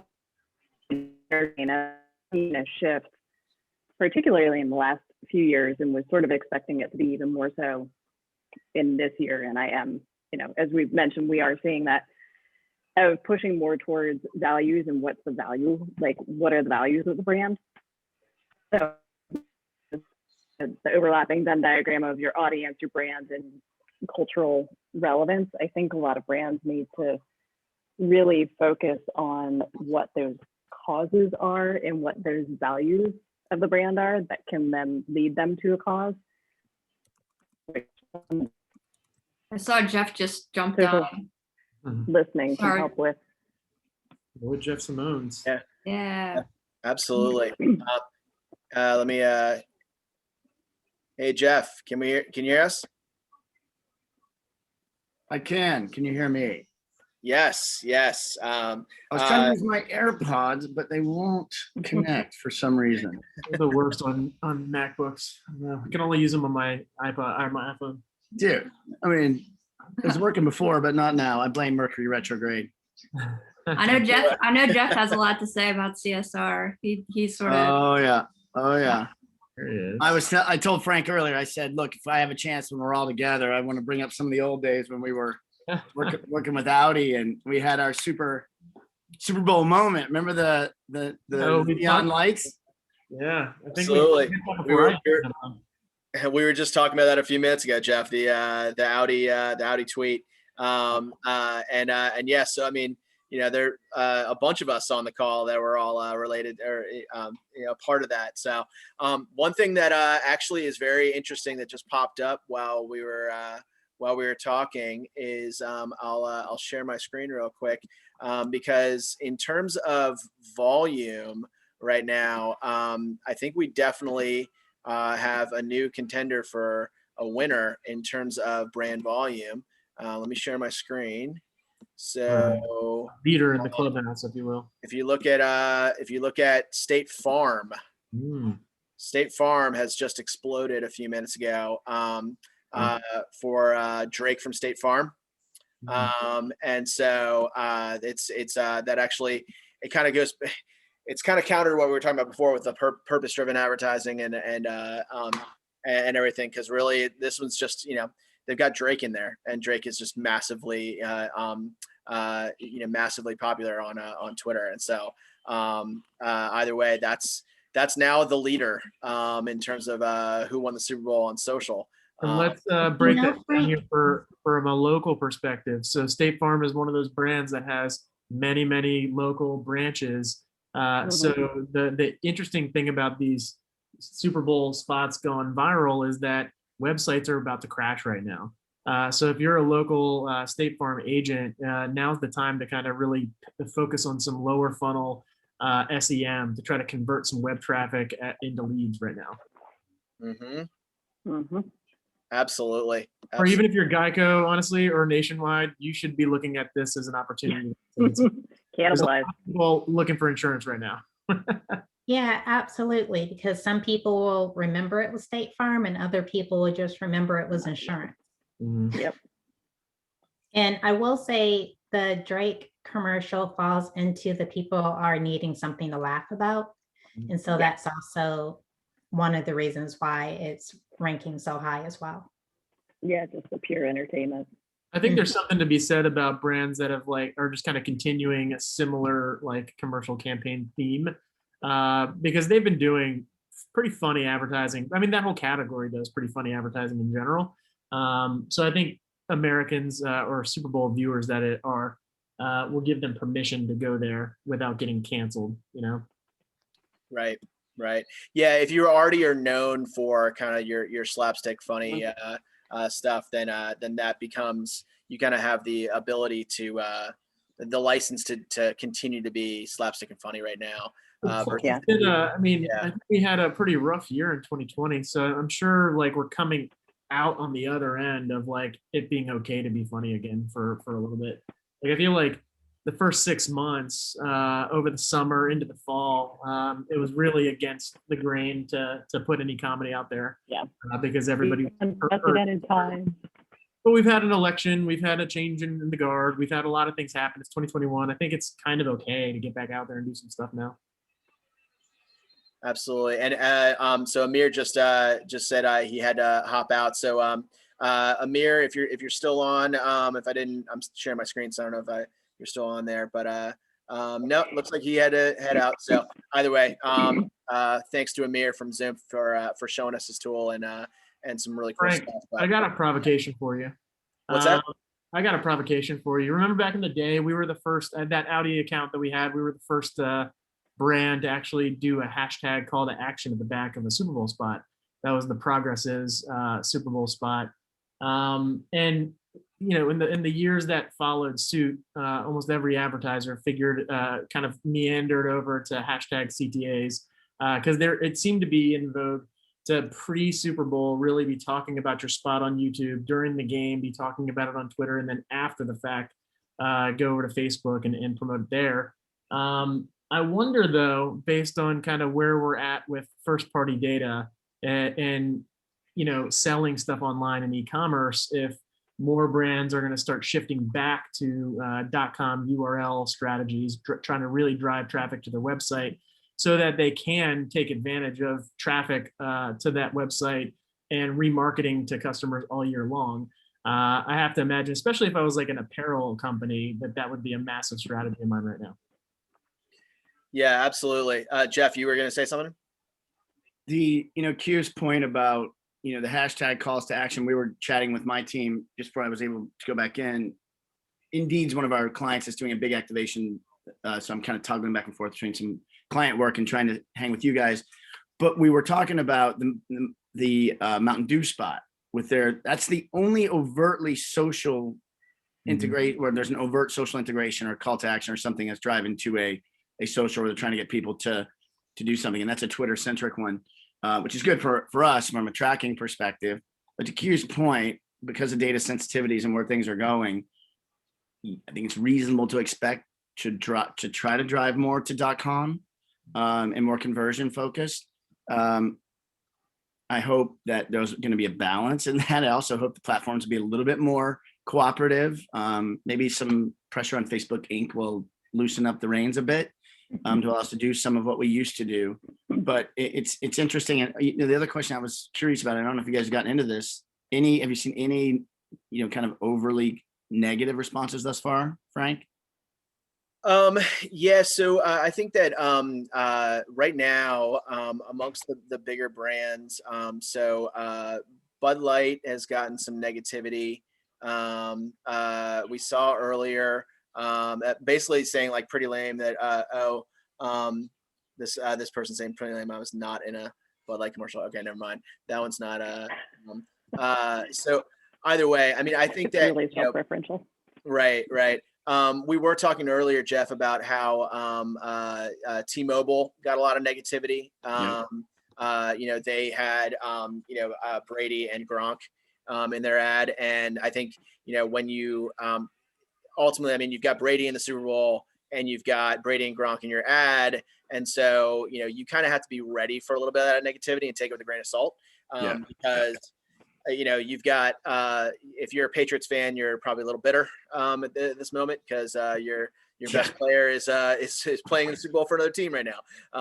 And so kind of the glory years of the Patriots might be towards the end. And so, I think it's just like it could be seen as, kind of a slap in the face a little bit to put Brady and Gronk in your ad right now, at least amongst the Patriots fans. And so you can get a little bit of backlash there. I thought it was interesting, well, noteworthy. ABI seems to be very salient and very visible, in terms of frequency of ads thus far. Yet they made a really big deal about Budweiser sitting out, but it doesn't feel like Budweiser's sitting out. No, right? You know what I mean? That's playing both sides for sure. Yeah, and I was like, wonder what the conversation is going to be about that. Kind of well, good on you for trying it, but I think it's a little too much. I expect there to be something for at least people like us who are paying attention. Yeah. They're definitely noteworthy. Yep. Yeah, you're right. They're kind of trying to do both, right?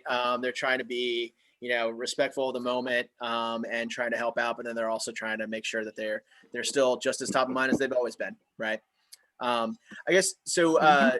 Speaking of Anheuser-Busch, Joe, I would love your thoughts on because you were working on AB for a long time, when it came to the Super Bowl, and thinking about smaller brands that are trying to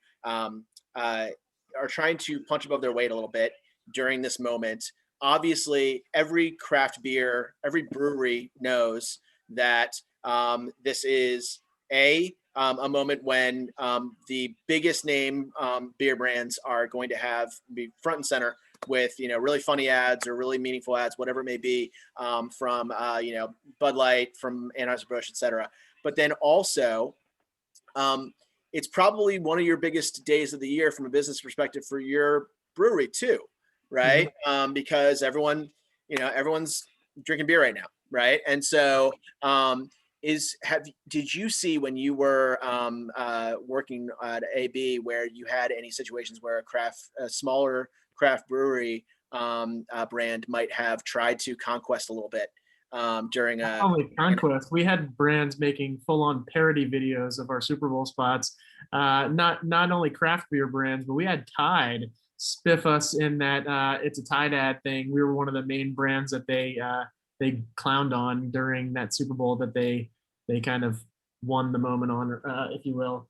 I think it's a smart strategy. I mean, if I was them, I'd do the same thing because this is their, like AB spends a ton of money on Super Bowl. I mean, across the board, across the portfolio, they buy at the upfronts, they buy in bulk, and they are big Super Bowl believers, which they should be. It's a great platform.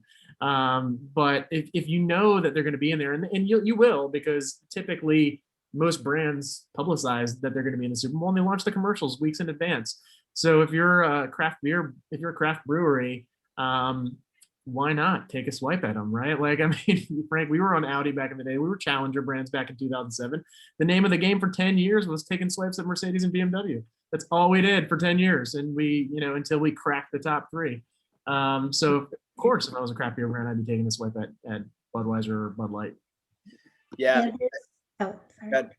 I was going to say, as far as taking a swipe, Samuel Adams, I'm not sure if you saw their commercial, but when I first saw it, they had the Clydesdales, or at least horses that look like them. Yeah. And I was like, wait a minute, Anheuser-Busch isn't advertising.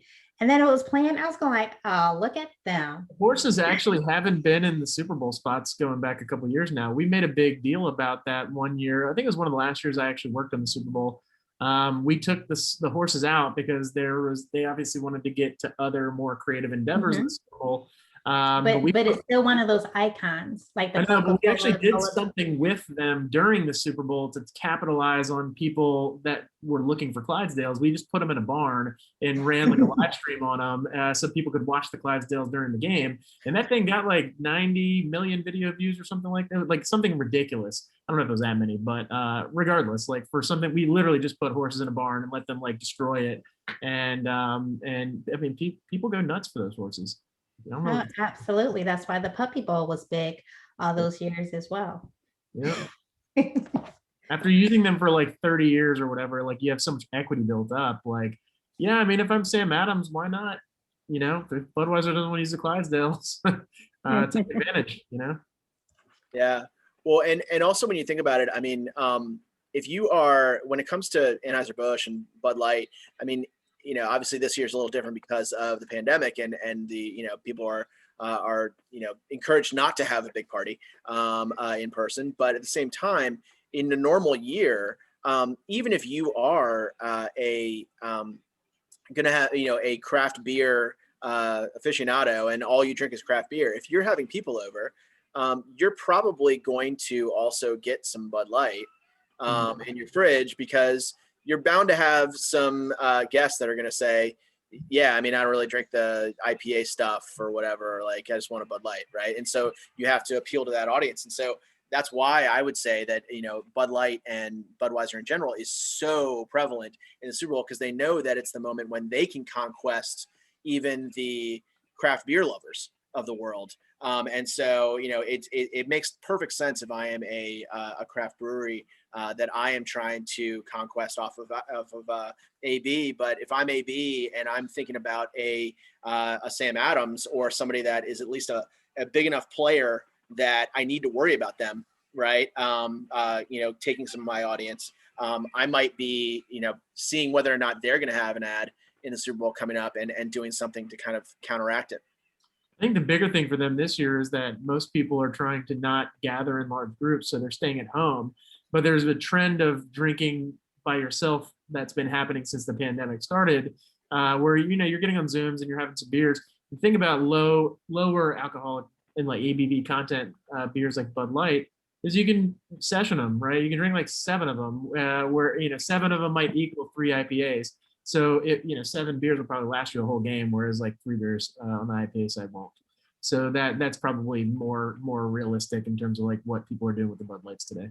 Like I don't drink. I've been drinking 3 years, but Frank, you as an IPA drinker might even consider not drinking IPAs for one day because you know that drinking 6 of them is not going to help you. Right. Wouldn't really be able to follow along on the game, or let alone Right. lead a webinar. Right. Not good recipe for leading webinars. Or Right, function right. the next day, because I don't know why we are. Yeah, that's true. That's true. I mean, the age-old question of why isn't Super Bowl Monday a holiday, right? Now, I'm curious, Frank, there was a commercial that came on not too long ago because I do have like the TV to the side. And I'm wondering for one of those Tug Your Hearts, the Toyota one with Jessica Long. When I saw, first and foremost, I am an Olympics person, Winter Olympics, the Paralympics, I love it all. So like when I saw it and then like just the storyline, I'm really curious, if sometime during this evening, just what the reaction was by the larger audience. Yeah, that's a great call. I'm refreshing the dashboard right now. I'll zoom in on Toyota in a minute, and let you know what's going on with them. But I mean, it'll be interesting to see what the response is when a brand. I mean, I think Toyota is a good brand that they are sometimes very serious, tug of your heartstrings, and other times they can be a little bit more playful. And so they have the ability to really go kind of tug your heartstrings moment in this moment. Yeah. I know Toyota generally has a pretty big will usually target ads too. So interesting that at least what's premiered so far is the Olympics tie-in. Mm-hmm. Yeah, and that so I'll pull up the Toyota, but then I'll also I'll take a look at maybe going back into Zoom in terms of what the overlap is in terms of audience when it comes to Toyota and Olympics. And I'm also curious. Oh, go ahead, Kate. I'm curious about the overlap between Hellmann's mayonnaise and Amy Schumer. And if I was in the local Toyota dealer shoes right now, you're coming off Super Bowl, your OEM, tier 1 brand is talking about the Olympics. You've got your President's Day sale less than 2 weeks away.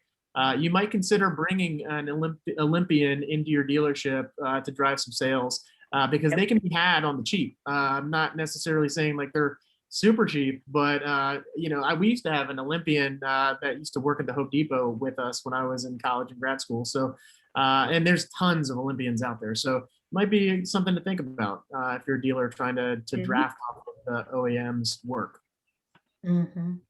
Did you guys catch Bud Light's? They used a dude with the sign to reiterate their ad. Yeah. So did you guys catch that? Yeah, I caught that. Yeah. The guy in the stands. That Oh, okay. Yeah, like the guy's handle is dude Yeah. with a sign. Sorry. That That was him. Oh. I was going like, is that the? Yeah. Okay. Like, so they used like a guy with a strong social presence to reiterate the ad that happened probably like, I don't know, like a half an hour before. Smart. Budweiser, so smart. Yeah. Yes. They're all over the Piso ecosystem, paid, earned, social, owned. Yeah. So let me pull up the screen real quick, and we can get into. I can show you Toyota. So let me see here. TurboTax just ran too. So another case for local businesses. There are tons of accountants out there. If you're interested in trying to win customers, having a smart ad that goes live at the same time as that commercial could be relevant. So interestingly, from the I just searched for Toyota. Interestingly, the this is actually negative towards it, and it's the highest engaged so far. And this is actually from a couple hours ago. So I mean, I guess saw it early and didn't like it. But let's see. I'm not seeing a huge spike for Toyota right now, but let's see. Record's easy. Actions matter more. Start taking a closer look. Yeah, actions matter more. I think that really hits home, right? In this moment, yeah. It's about what are you doing outside of just your Super Bowl ad? What are you actually doing to help the situation that we're all in? Yeah, and I would say that.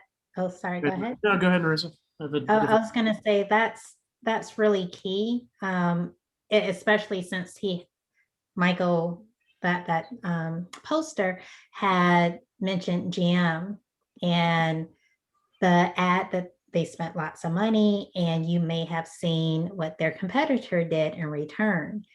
And I actually tweeted about GM getting what I call a marketing clapback, not just from a competitor, but from its targeted audience in Norway. So that's where it's like you pulled everything out of our country and now you're trying to come back now. That's one of those things where he's saying actions matter more. Yep. Yeah, and that kind of speaks to, I mean, in general, when we were, I mean, Joe, when we were back working on Audi, I think this was something that, obviously there wasn't a pandemic going on at the moment, but with, just thinking about all the different ways that your ad could be interpreted, right? So I remember, the agency that was in charge of the actual TV campaign, the TV ad, they had already kind of finished up their work, right? They, the ad was ready to go, and they were just, getting ready for game day. Versus, it's really on the on the social media team to think about, okay, what is going to be the social content that is going to help to complement the TV ad in that moment, and then also what do we need to be ready for? Right. And so I remember there was a year where in the Audi ad, there was it was the prom ad, where you had a guy who, like, he was kind of hesitant to go to the prom. He wanted to be, with the most popular girl in school, and then he ends up borrowing his dad's Audi, and all of a sudden he's got all this more confidence, and he goes up and he kind of the football player Jock, that's the boyfriend of the prom queen, is a little bit shocked that he's actually like walking up to her, but then he just goes ahead and kisses her. And the that would never fly in 2020. It would never fly. Nope. But I mean, I remember that moment when the social team, myself, Joe, and Paul, and some of the others, we saw the ad for the first time about a week before game day, and we were like, okay, so we have to brace for some negativity here, because you could take this as a really cool, like, this guy's got confidence now because he drives an Audi, or you could take it a completely different way. And so we had to prepare for that negativity and be able to monitor for it, and if anything was like significantly negative, be ready to flag in real time to Audi's CMO, that we have to have a statement ready. Jeff, are you going to start talking about the Green Police ad? Remember that? Search engine de-optimization campaign? That was brilliant. I mean, you can't do that anymore. I mean, those are just things that, just, link farming days are over, but that was just another one where being prepared for anything that can happen. The creative team is disconnected from social and the reality of consumer reaction. Yeah. Give everybody some context. That ad was crazy because the ad campaign was called Green Police, and it was a modern day spin on a 70s song called Dream Police. Cheap Trick. Yeah. Cheap Trick song. But the Green Police were actually like a police force in Germany during back in Auschwitz days. They were part of the Gestapo. They were notoriously like the worst part of the Gestapo. And Audi actually had ties to Hitler back in the 40s. So not necessarily something you want people connecting the dots on, but of course a blogger from Canada did. And then all of a sudden there was all these articles about Audi being like racist and like, hating Jews and stuff like that. And yeah, it was a long 2 weeks up to the Super Bowl, just trying to get positive articles written about the Super Bowl spot just to make that blogger's voice kind of go down so that it wouldn't be a big deal in Super, because we already shot the Super Bowl spot. There's nothing we could do. It was already locked. Oh yeah. And clients are like, yeah, this ship has sailed. Figure it out, you guys. Yeah. But the 11th hour fixing things.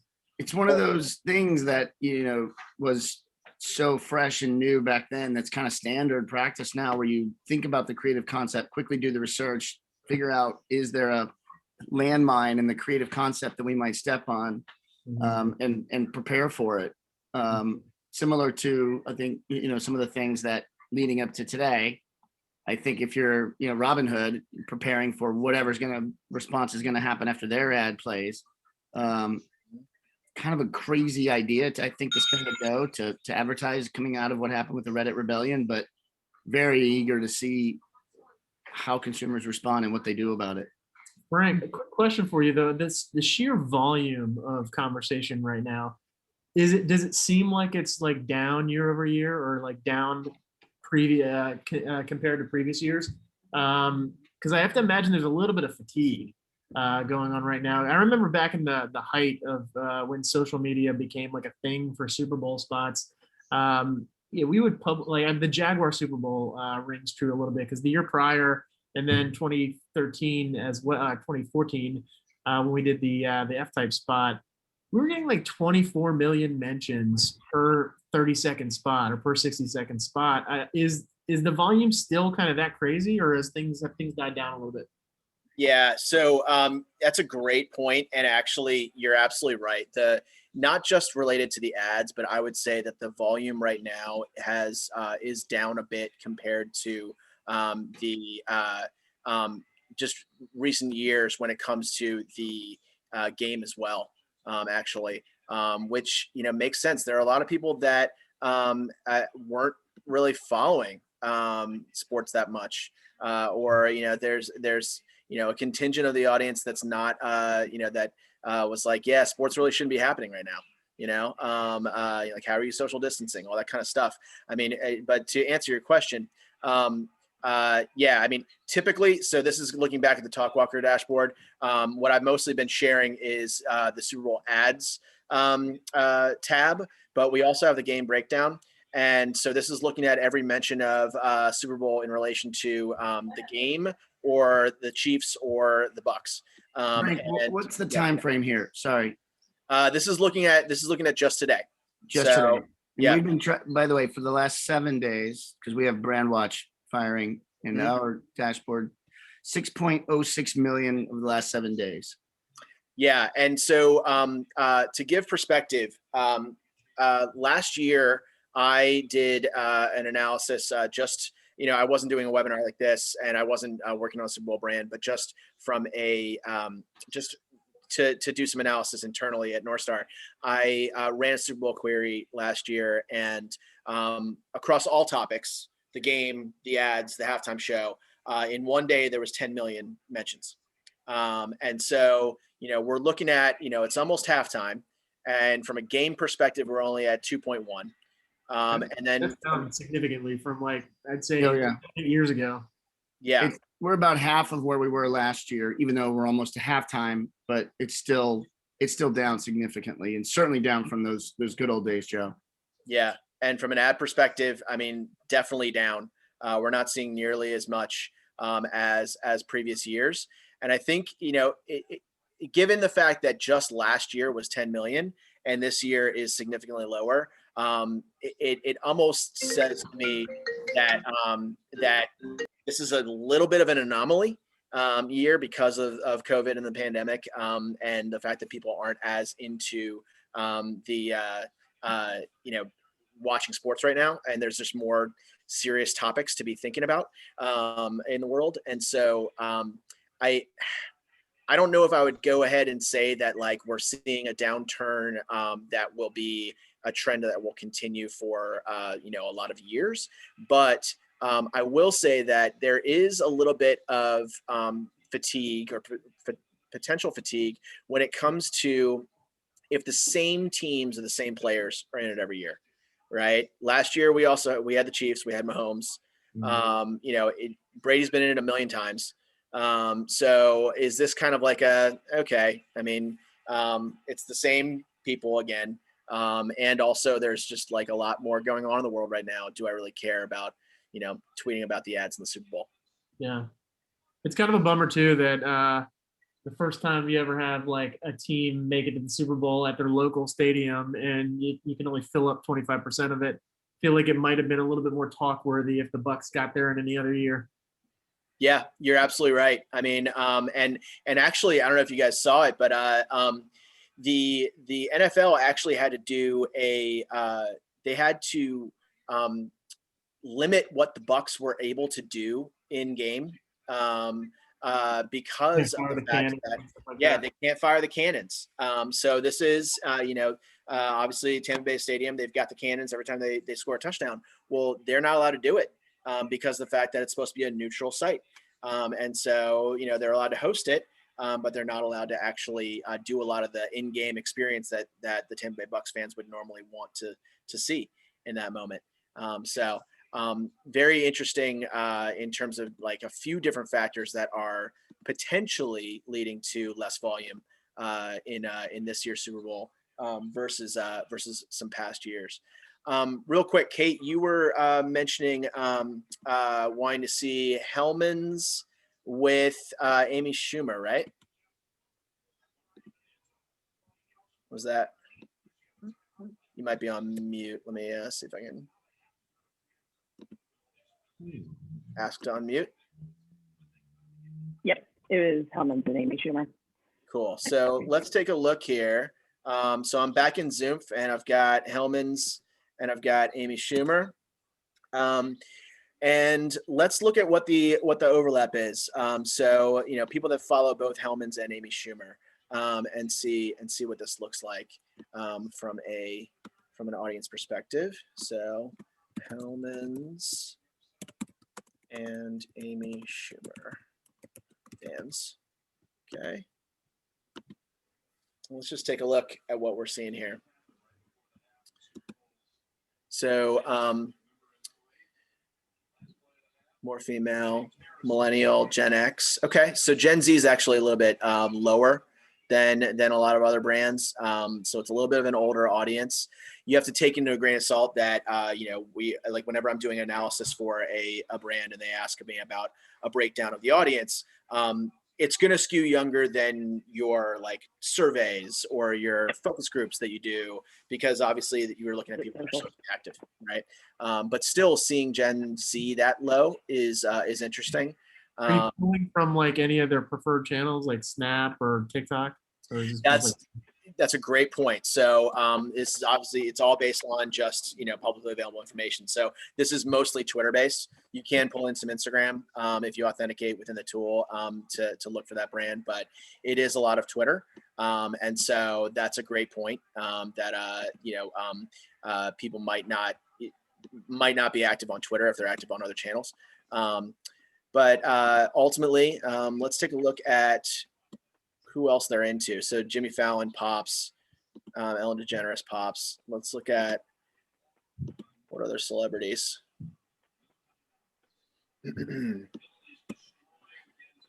So Katy Perry. Tom Hanks pops pretty high for this group. Neil Patrick Harris, pretty high. You always see Oprah, Lady Gaga. Those you would expect. Seth MacFarlane, that's higher than you usually see him. That's a touchdown Bucks right there. So now, going right into halftime, we're seeing a pretty significant lead, which might mean that you have viewership drop a bit in the third quarter, because people aren't going to drop right now because they want to see the halftime show. But if it gets to be a even bigger lead than this in the early third quarter, then that could be a problem for anybody that has a third quarter or fourth quarter spot. Yeah. That the Seahawks Broncos Super Bowl when the Seahawks waxed the Broncos in New York. It was such terrible ratings in the fourth quarter. Yep, exactly. And you kind of, I think going back to the need to be very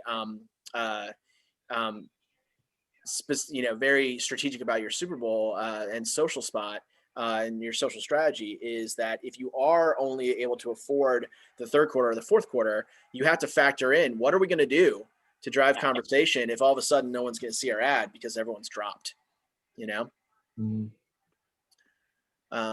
So I mean, Hellman's and Amy Schumer fans,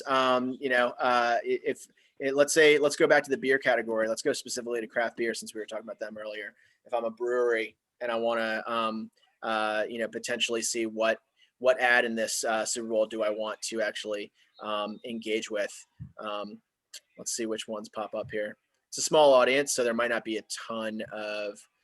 All right, Blue Moon pops number one. Wow, a significant amount of small overlap, but a significant engagement index for Blue Moon, Sierra Nevada as well.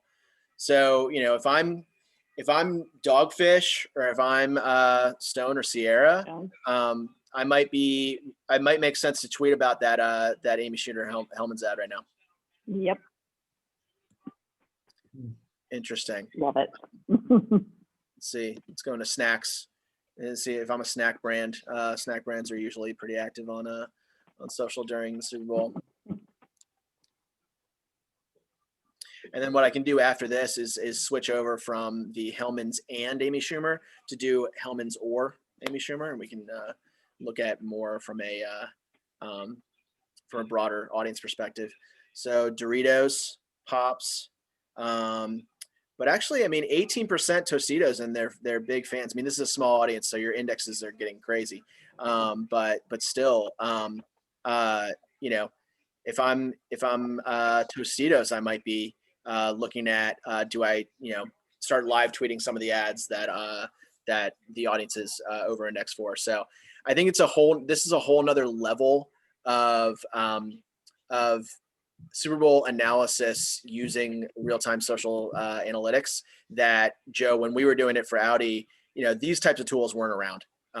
We weren't looking at audience overlap in real time. We were looking at we're looking at like TweetDeck or Tweet or whatever. Yeah. I think there might have been. I know we used Visible Intelligence, but I don't know if there was Sysomos might have been around back then. I remember. Oops. Yeah.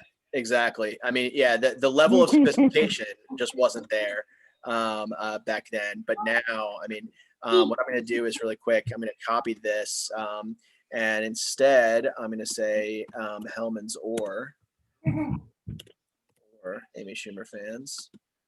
Duplicate that, and let's take a look. That's right. NetBase. Oh my God. Throwback. I want to get like all these old school listening tool t-shirts.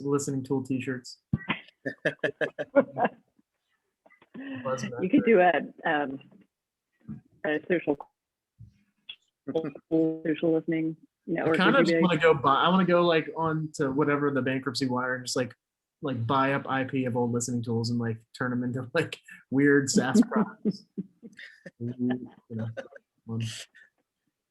Yeah. So now we're looking at well, actually, let me. Speaking of which, Frank, I always had a thought, like, I know there's a couple of companies out there that do it now, but like similar to Super Bowl, if you're a brand, or even if you're just an entrepreneur trying to make some money, you could be going on, like, whenever there's like a buzzworthy TV show like The Last Dance or, Game of Thrones, going out there and creating things and selling them online to take advantage before, those companies can actually trademark stuff is pretty lucrative. So, Yeah, absolutely. I mean, creating anything that is relevant to a specific moment in a TV show, finale or a big moment that everyone's talking about on social media. Yeah, I mean, if you're selling T-shirts online or something, I mean, why all you not? have to have is the design ready. You don't even have to have the T-shirts made or the bumper stickers or whatever it is. Yeah, that's a good point. So now we're looking at a much bigger audience, 2.1 million when you do Hellman's or Amy Schumer. And so now we're looking at still relatively similar breakdown, a little bit more Gen Z than we saw before. But you also have to think about, like, before that ad, what was my reason for following Hellman's on social media, right? Like, were they doing anything that was going to get me to engage with them on social? So this is it likely would be a very interesting analysis to if I'm Hellman's, to look at like my pre Super Bowl audience versus my post Super Bowl audience and see how much now my social followers are essentially Amy Schumer fans, So yeah. Now the New York Times pops, Hillary Clinton pops. You get a little bit more. Aziz Ansari, okay. So a lot of comedians. Let's see what brands. I'll do Narissa. I'll do the Toyota Olympics one after this. Okay, that's fine. Part of me is I gotta pop off, buddy. Okay, sounds good. Well, Joe, thanks so much for joining. Love your perspective always, and yeah, I mean, I think your idea in that December panel of having a real-time social conversation analysis webinar. I think this is awesome. Let's do it again. Yeah, I think I want to. Maybe we'll do it for March Madness. I would like to see if we can invite in small business owners and try to like make some money for them during a game or something. That'd be kind of a neat, kind of sleuth it out and find the opportunity and try to find leads, and that'd be fun. Anyway, all right. Yeah. Awesome. Thanks, Joe. Good seeing you. Yeah, so now we're in that right before halftime moment. Yeah, I'm really curious to see if it's worth all the hype. Yeah, absolutely. So now looking at, let's do that same analysis, Hellman's or Amy Schumer, and let's look at craft beer, and let's see whether or not it was Dogfish and Sierra that popped before, along with Blue Moon. Well, let's see if something else popped here. The Rocket Mortgage halftime show. Okay, so now we've got, obviously a lot more data to work with, but not very high overlap with this group. Wow, pretty low actually. But still Dogfish pops, Stone pops, Brooklyn Brewery. Okay. So, ultimately, I mean, if I'm an advertiser, if I'm a brand that's not in the Super Bowl, but I am wanting to figure out which ad and which combination of ad and celebrity makes the most sense for me to have something pre-written, especially because nowadays you have the ads, and most of the ads are already out before the Super Bowl. I would be looking at every ad that I know is going to happen, and I would be plugging in an audience into a tool like this. And then I would be figuring out, okay, where does my brand pop, right? Or where does my category pop in general, right? And then start creating content so that the moment that that ad runs, I tweet out that something very clever about that ad and kind of punch above my weight, just with some great creativity.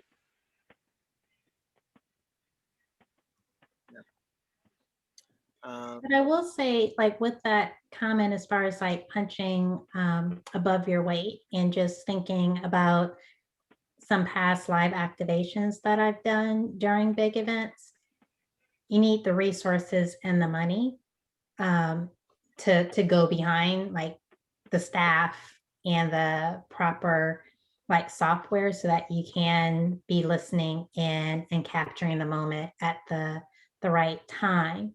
So some of these companies may have it, other companies won't.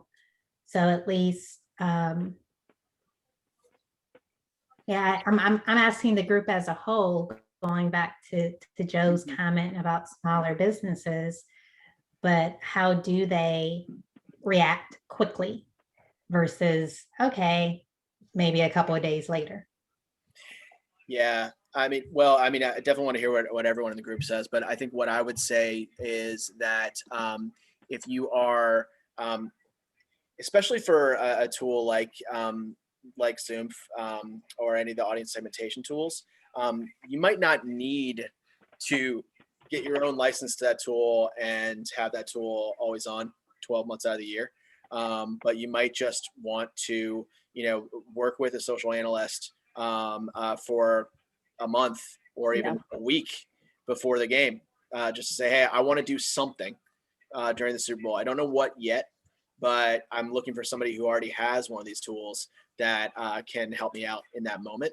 And that way it's not, you're not paying for a 12-month license to something that kind of takes away your ability to then use that money, that budget for media dollars for your sponsored tweet or whatever you're going to do. But instead, you're still able to get that insight. So that's one way. I think there's also tools that are not as expensive that you can use just to try to do your own research around where you see an overlap, just from looking at like the tweet decks of the world and things like that. You can get some of that analysis done. But,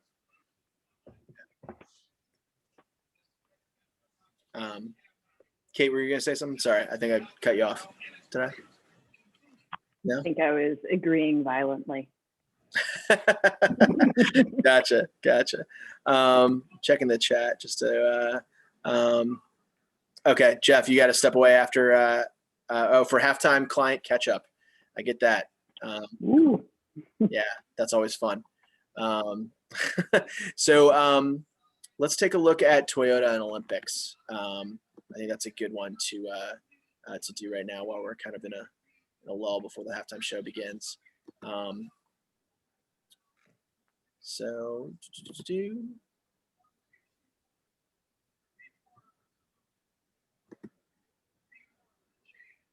what would you say is your number one so far in terms of the ads? Ooh, that's a good one. Of course, I probably should have wrote it down. Give me a moment on that one.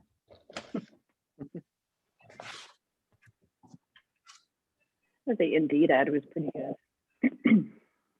Indeed. In terms of credibly being true to their brand and hitting the moment in the pandemic with so many people unemployed, and giving hope in a moment where we kind of all need. Yeah. And I honestly like the Bud Light ad. Mm-hmm. The lemonade out of lemons.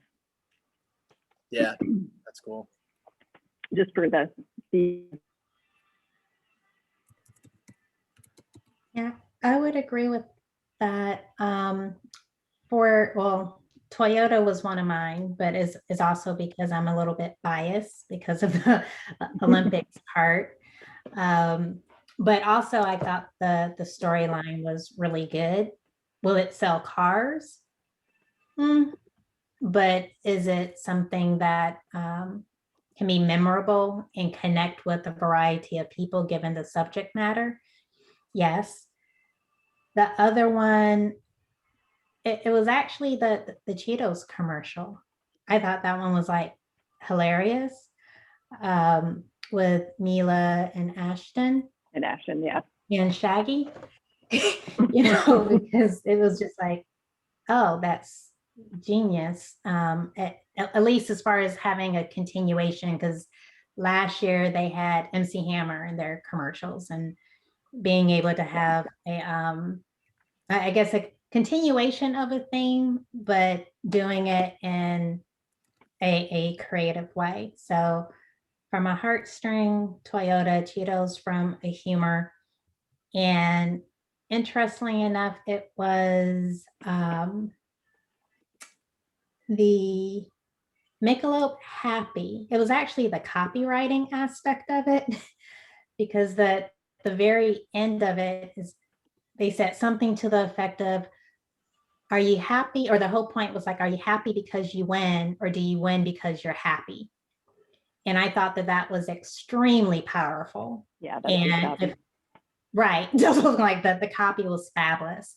And if anybody like caught that at the very end with all of the visual signals and like the breadcrumbs that were leading to that closing remark, it was like, yeah, given everything that has happened in the last year alone, you reset your priorities.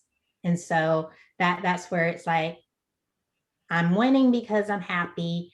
And even for myself, when it comes to business, I'm just going like, I'm winning because I'm living, my family is still with me. It's like just the whole perspectives, as far as, not that other things were higher priority, but other things were a bigger distraction, if that makes sense. Mm-hmm. Absolutely. Yep. Yeah, I mean, I think one area that for Toyota, since, at least earlier we weren't seeing a ton of conversation about it yet, but I think one thing that they also could be thinking about when it comes to, if you're looking at this Toyota and Olympics audience, what shows are they into? Because where do you want to put that ad after the Super Bowl, right? To keep the momentum going. So okay, they're really into the Grammys. They watch Good Morning America, NBA on ESPN, NBA TV, The Daily Show, Tonight Show. Okay, Food Network pops.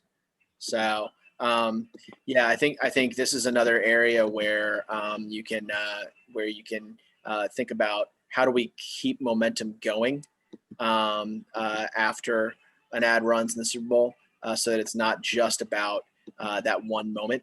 And then before you even like put more ad buys on like Food Network and one of these that's popping up, start to engage with some of their content. Right. Start to think about ways to potentially do an interaction, of a tie-in with them. So it's not just a 30-second spot that you run. So I think that's an area where Toyota could probably keep momentum going from this. And then from a paid targeting perspective, thinking about people that follow certain brands on social besides just Toyota and Olympics.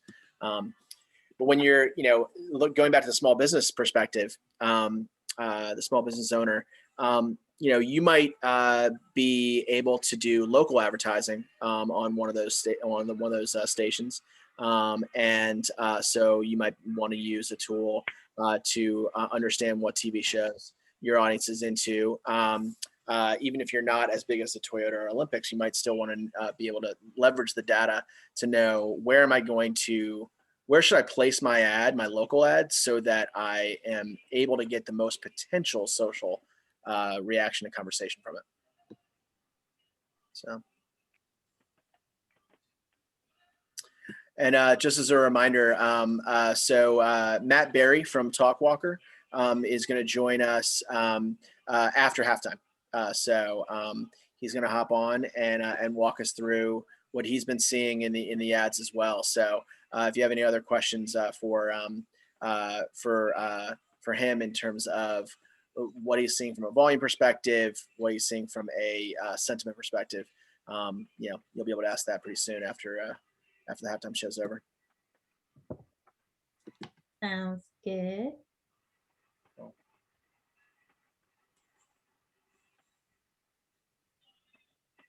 Let's see. What's a good category to look at here within Toyota and Olympics? Maybe, you know what? Let's look at, here's one. Athletics and outdoors retail. Let's see. Oh yeah. Because you've got a sports audience here, right? So it makes sense for the Dick's Sporting Goods and some of the others. Okay, so Dick's Sporting Goods actually isn't number one. They've got a high audience engagement, but Champ Sports actually gets more.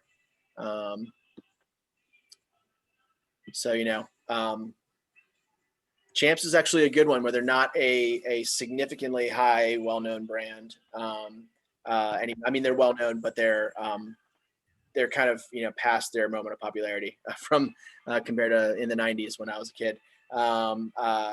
And so there might be a moment here where they do something with engaging with that Toyota and Olympics ad or one of the Olympics tweets about it to gain some momentum right now.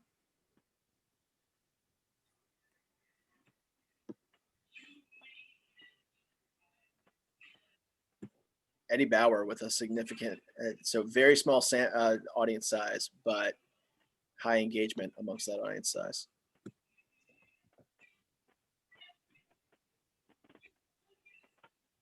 So, let's see, department stores. Yeah, let's check out department stores.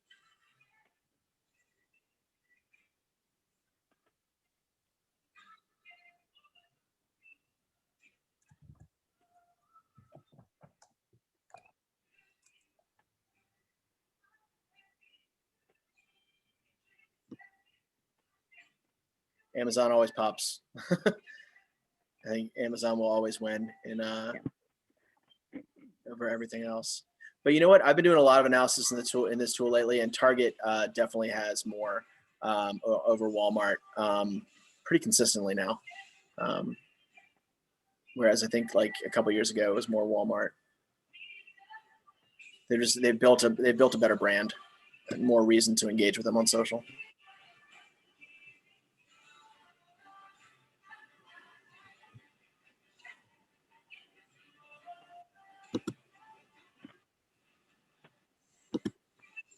See where our Hilton clients are. Waiting for these like interstitial screens or for the pause screen.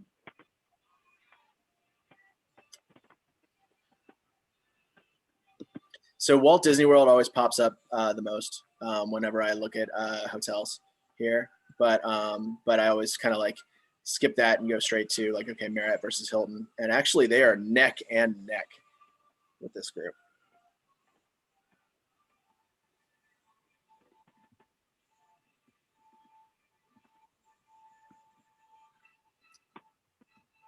That's an opportunity to do something and stand out. Yeah, and actually, especially considering how competitive they are. Yeah, and I mean, actually, let's do a Hilton audience analysis real quick because ultimately, obviously their industry's just been crushed because of the lack of travel lately, but with the pandemic. But at the same time, this might be a moment to put something out there, without spending money on it. They've already got significant followership because of people following them in general, and so they could probably get a little bit of social play if they put something out there right now. Yeah. Remind people that you're still there and exactly something good rather than the travel that they can't do. Yeah. And you could do something with kind of a feel good, how they're helping type of moment, so yeah, let's just look at Hilton hotels in general. I'm gonna save that as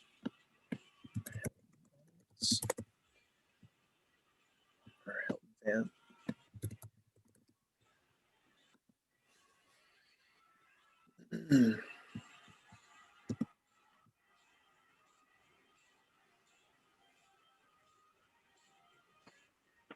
Okay.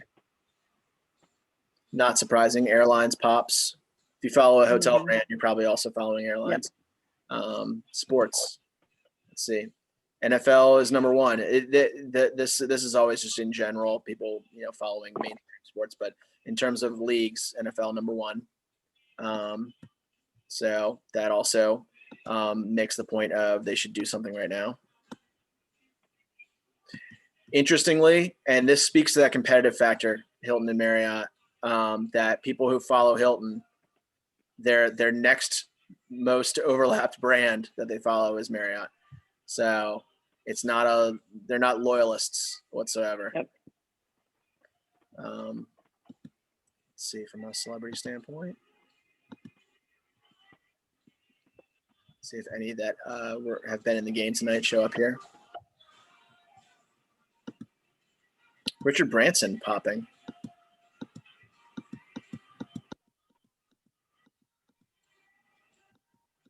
Anderson Cooper.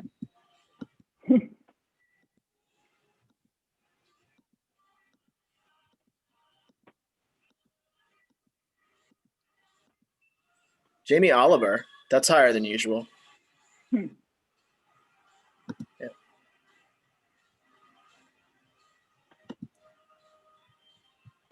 Great. Thanks so much, Virgil. Appreciate the comment. Thanks for joining us.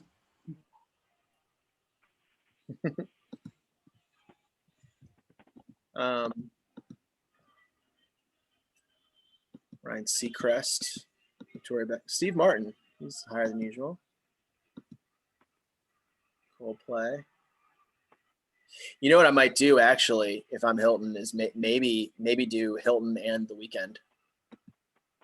Yeah. Yeah. Let's see. Let's actually do that. I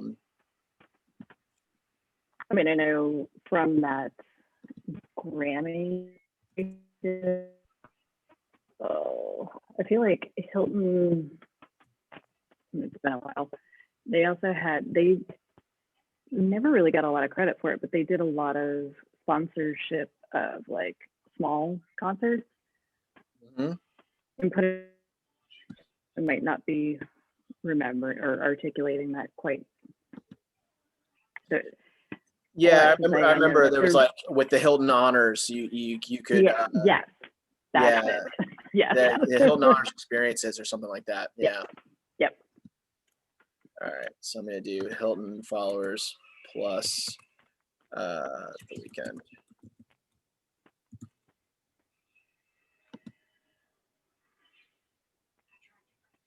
All right. So now. So let me edit that and add in.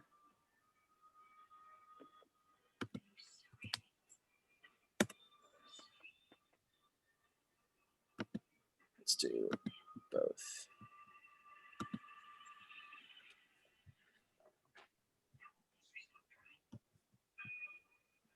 Okay, so let's see some affinities for people that follow the Hilton and The Weeknd, and see maybe what what we'll look at is soft drinks, because Pepsi's always involved.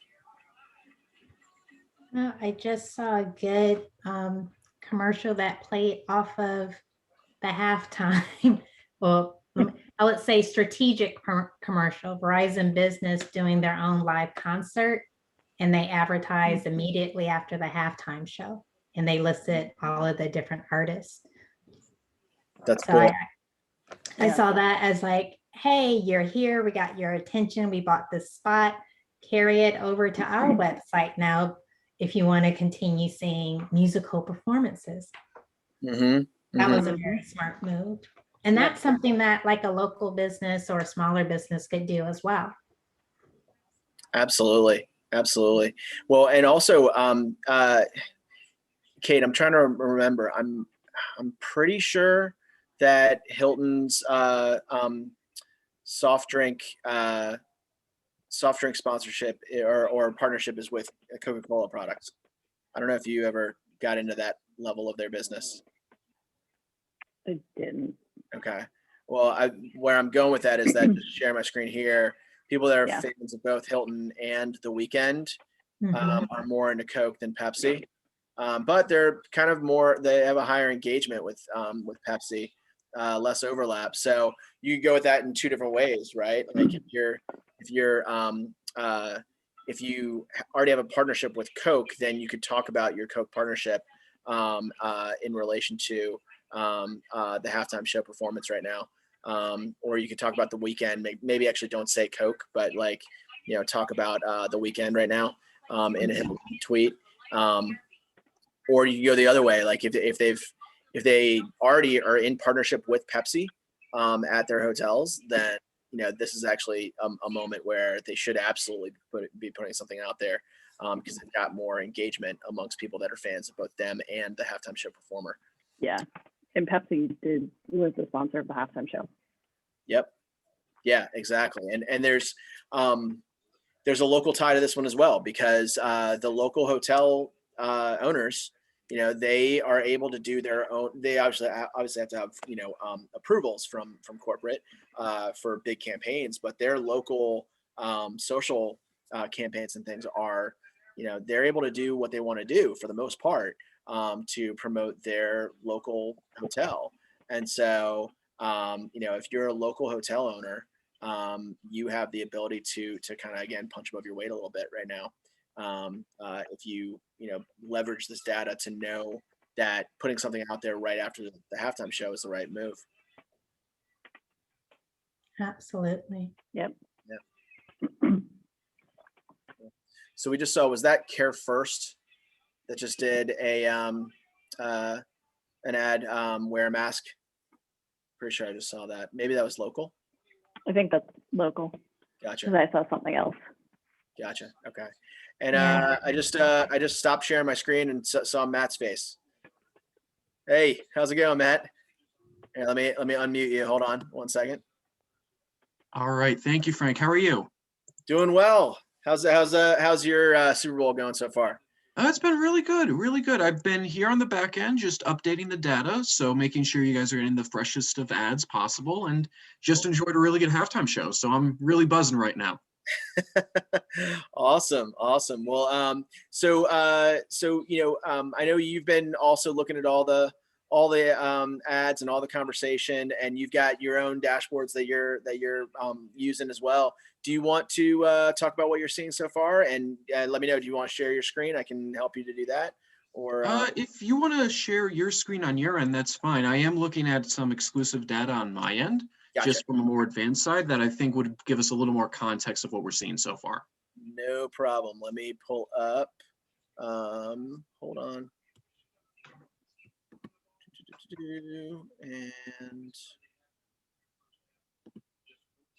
And I can't. The little thing is right in my way of being able to. Where is your? Did I X out of it? Oh goodness, sorry. Oh, dashboard. Here we go. Yep. Sorry about that. All right, so let me refresh that. And yeah, what have you been seeing so far? Yeah, so the first thing that really stood out to me just when I was watching the game, I've been keeping an eye on my Twitter trends as well, just by going to the trending section on Twitter on my phone and just updating the data as well.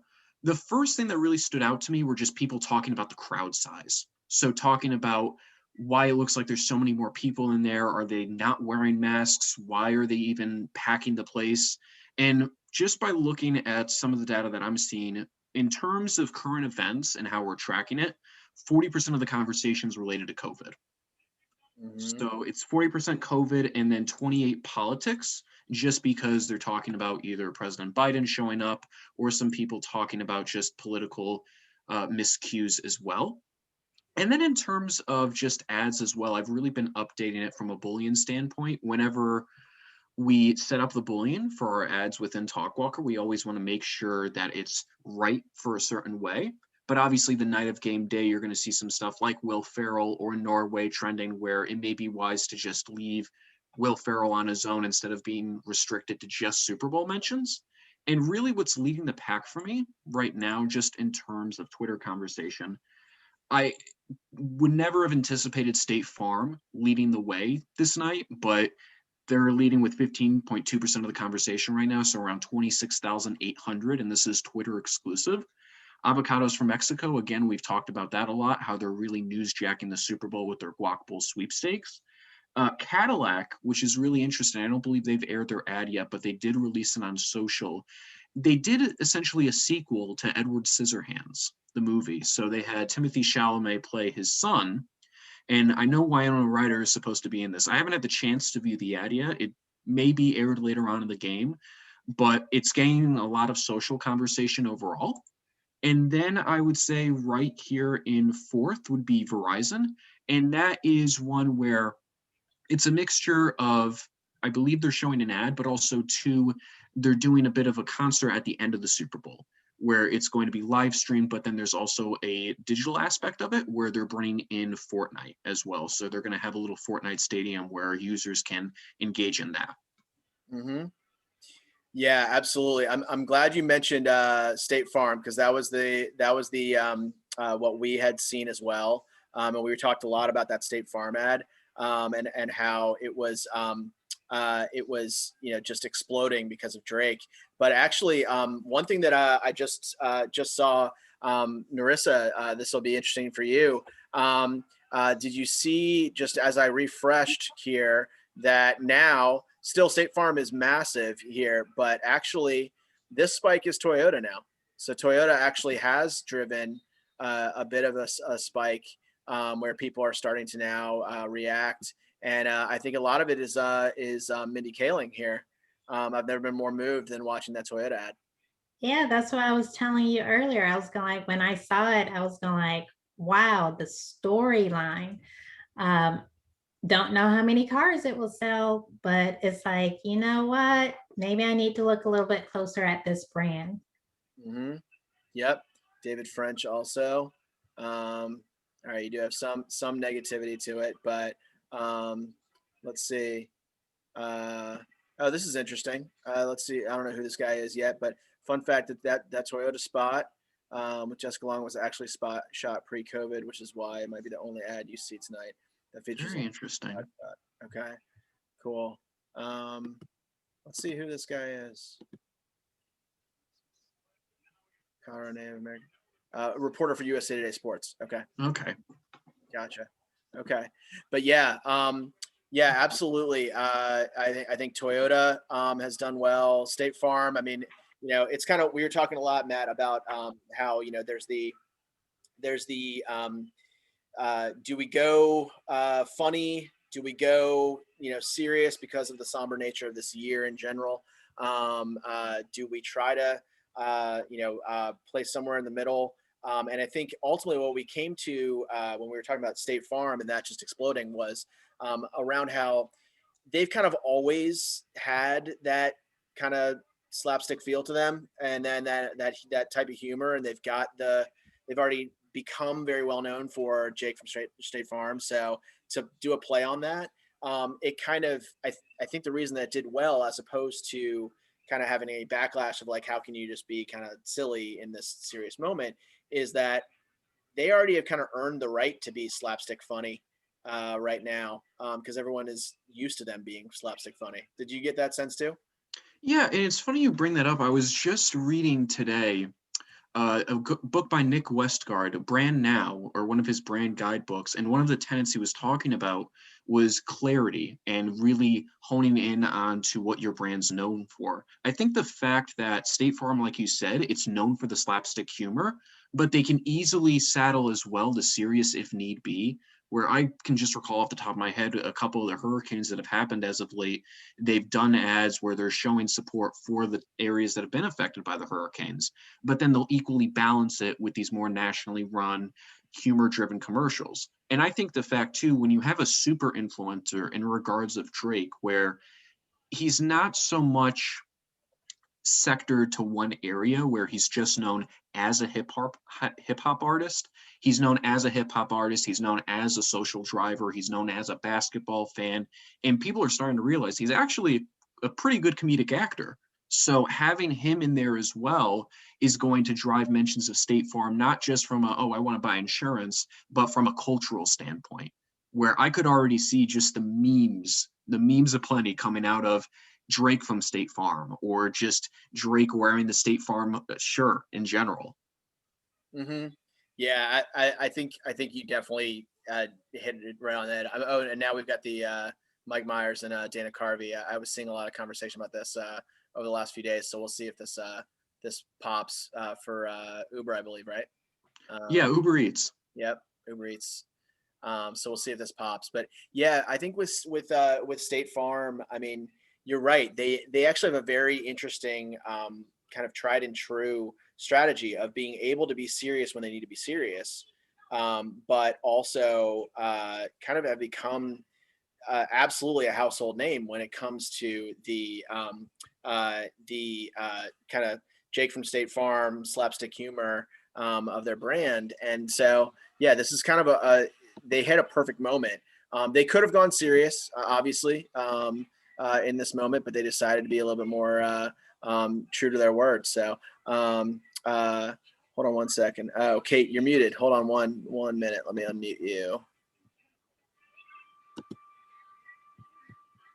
I'm back. Sorry, chips, and I didn't want to crunch in everyone's ears. Gotcha. Yeah, interesting that Uber is doing the eat local thing too. Mm-hmm. Now, how do we feel about, just to pose this as a question, I'd love to see the comparison of how Uber Eats' campaign performed versus DoorDash's, because they're playing the same space, but I think they're going in two different directions here. Yeah, absolutely. I mean, both trying to hit on the local neighborhood feel, and we were talking earlier that ultimately, the one thing with DoorDash is that they are known amongst the local businesses that they are a little bit. They're one of the ones that charge the most to the local businesses to use their service. So there could be, we had Joe Quattrone was on earlier, and he was saying, this might be a perfect moment to conquest if you are, Grubhub, or if you're one of the other, services to try to, punch above your weight a little bit and have a message out there that reacts to the DoorDash ad that is actually not as, maybe authentic to the local neighborhood feel. Yeah. Crystal, were you gonna say something? I just think the strategy is kind of like a little bit bold, since the chat. I can't wait to see what happens on, like after this. I can't wait to see what the reaction is, because I know, especially living in New York, you every time you get an order, it seems, from a restaurant, they'll have attached directly to the bag, like, please order directly from us. Yep. It's not even, it's like this ground level, like, hey, we're dying over here, like, please stop ordering through these apps. And yet they're leveraging it. I don't know. I don't think that's going to go over very well. Yeah, I'm surprised that strategy. It's strange to me. It actually, it reminds me a lot of when back in the day I used to work for Living Social, and they actually were we had a similar situation where both for Living Social and for Groupon, the local restaurant owners would actually place in if someone came in with a Living Social coupon, they would their biggest pain point with Living Social is that Living Social would not allow them to capture the email addresses of the people who bought the deal. And so when someone came in with a Living Social voucher, they would say, hey, do you mind just putting your email address on here, because Living Social won't give it to us, and we'd love to make sure that you know about like our new specials that are coming out every week, and blah blah. And so they were essentially going around Living Social and Groupon. And it might be a very similar situation with DoorDash as well. So They're definitely, I think the local, local restaurants are definitely trying. I don't know how effective, a lot of them are offering deals, in terms like you'll get like 10% off or, things like that. But yeah, it's like they're clearly struggling. You know what I exactly. mean? Like if they're doing that, there's a clear struggle Yeah. there. So for these big companies to hop in and sort of like try and change the narrative, I don't know what they're trying to do. I think it's gonna blow back at them, to be Yeah. very honest. Especially So, considering that yeah. DoorDash has been so into like diversity and inclusion in terms of a brand strategy and brand platform. Seems like that would have been a much. Yeah. You can still leverage They just cultural could've gone- touch points with that, but it's They just could have gone such different direction, yep. It wasn't even like an apology. Like it was like I know. like you know what I mean? They didn't even take that Whitewash it. perspective. Yeah, let's just like pretend like this doesn't exist. Like go local. What? Right. Hey, so we have another panelist that just joined us. Kate Hamilton is also on the call there. How's it going? Hi. Hello. How's your Super Bowl been going so far? Interesting. So like a weird. I haven't been like highly impressed with any of the commercials yet, and that's probably the only reason I watch, which I know is like most like probably what we're talking about. But I don't know. I've only like laughed out loud at like one commercial that I wasn't unexpected to laugh out loud about. And then only one has like brought on the waterworks so far as well. So I just kind of feel like they're a little on the mediocre side. Gotcha. Do you remember which one made you laugh out loud, or which one gave you the waterworks? The Jason Alexander Seinfeld thing, and like with the sweatshirt and all this stuff. I'm not a Seinfeld fan. That's why I'm very shocked that I laughed at it. But it was, I think, like the very like closing part of the commercial where Jason Alexander like came up in the car and the like son was basically like, "Oh, my mom told me to tell you I'm sorry." I don't know, maybe it's the beer, but like I like literally almost spit out my beer, like laughed at that. I'm like, it's like it's a very teenager thing to do. And it felt relevant in the moment, I guess. So the rest of the commercial is kind of like meh. But yeah, I actually laughed at that one. I laughed at that one too. Matt, have you seen much in the way of conversation about that one? So it's interesting. We were seeing conversation in the beginning. Let me try and see what they have right now. So as of right now, here we are tied. 3,200 Twitter results for 13,400 engagement. It looks like that's around 3, 6, 9. It's I'd say middle of the pack in terms of the results that we're getting overall. But it's funny you bring that up, Katie, because a couple of the tweets that I was looking at just on my own personal feed, they were talking about there's no real way to approach a Super Bowl ad this year. They're either super humorous or super serious. There's no in between. Mm-hmm. I wonder if mentions of Seinfeld changed. Like if the credit went back to like a different audience, like rather than go tied, if it went to Seinfeld, yeah, let's just like talk about Seinfeld because it like they reference the parents and things like that. So I wonder if there was any shift there. I don't know. Yeah, I mean, I wonder whether or not this is going to be one of those ads that people will like laugh out loud out, but then later on, will they be like, "What was the brand again?" Yeah. Yeah. I can't tell you the brand at all. Was it Tide? It might have been Tide. Tide. Like Yeah, cleaning it Tide? because it was dirty, but there was so much Jason Alexander, and I don't know a strong tie between Seinfeld and Tide to like help with the underlying component.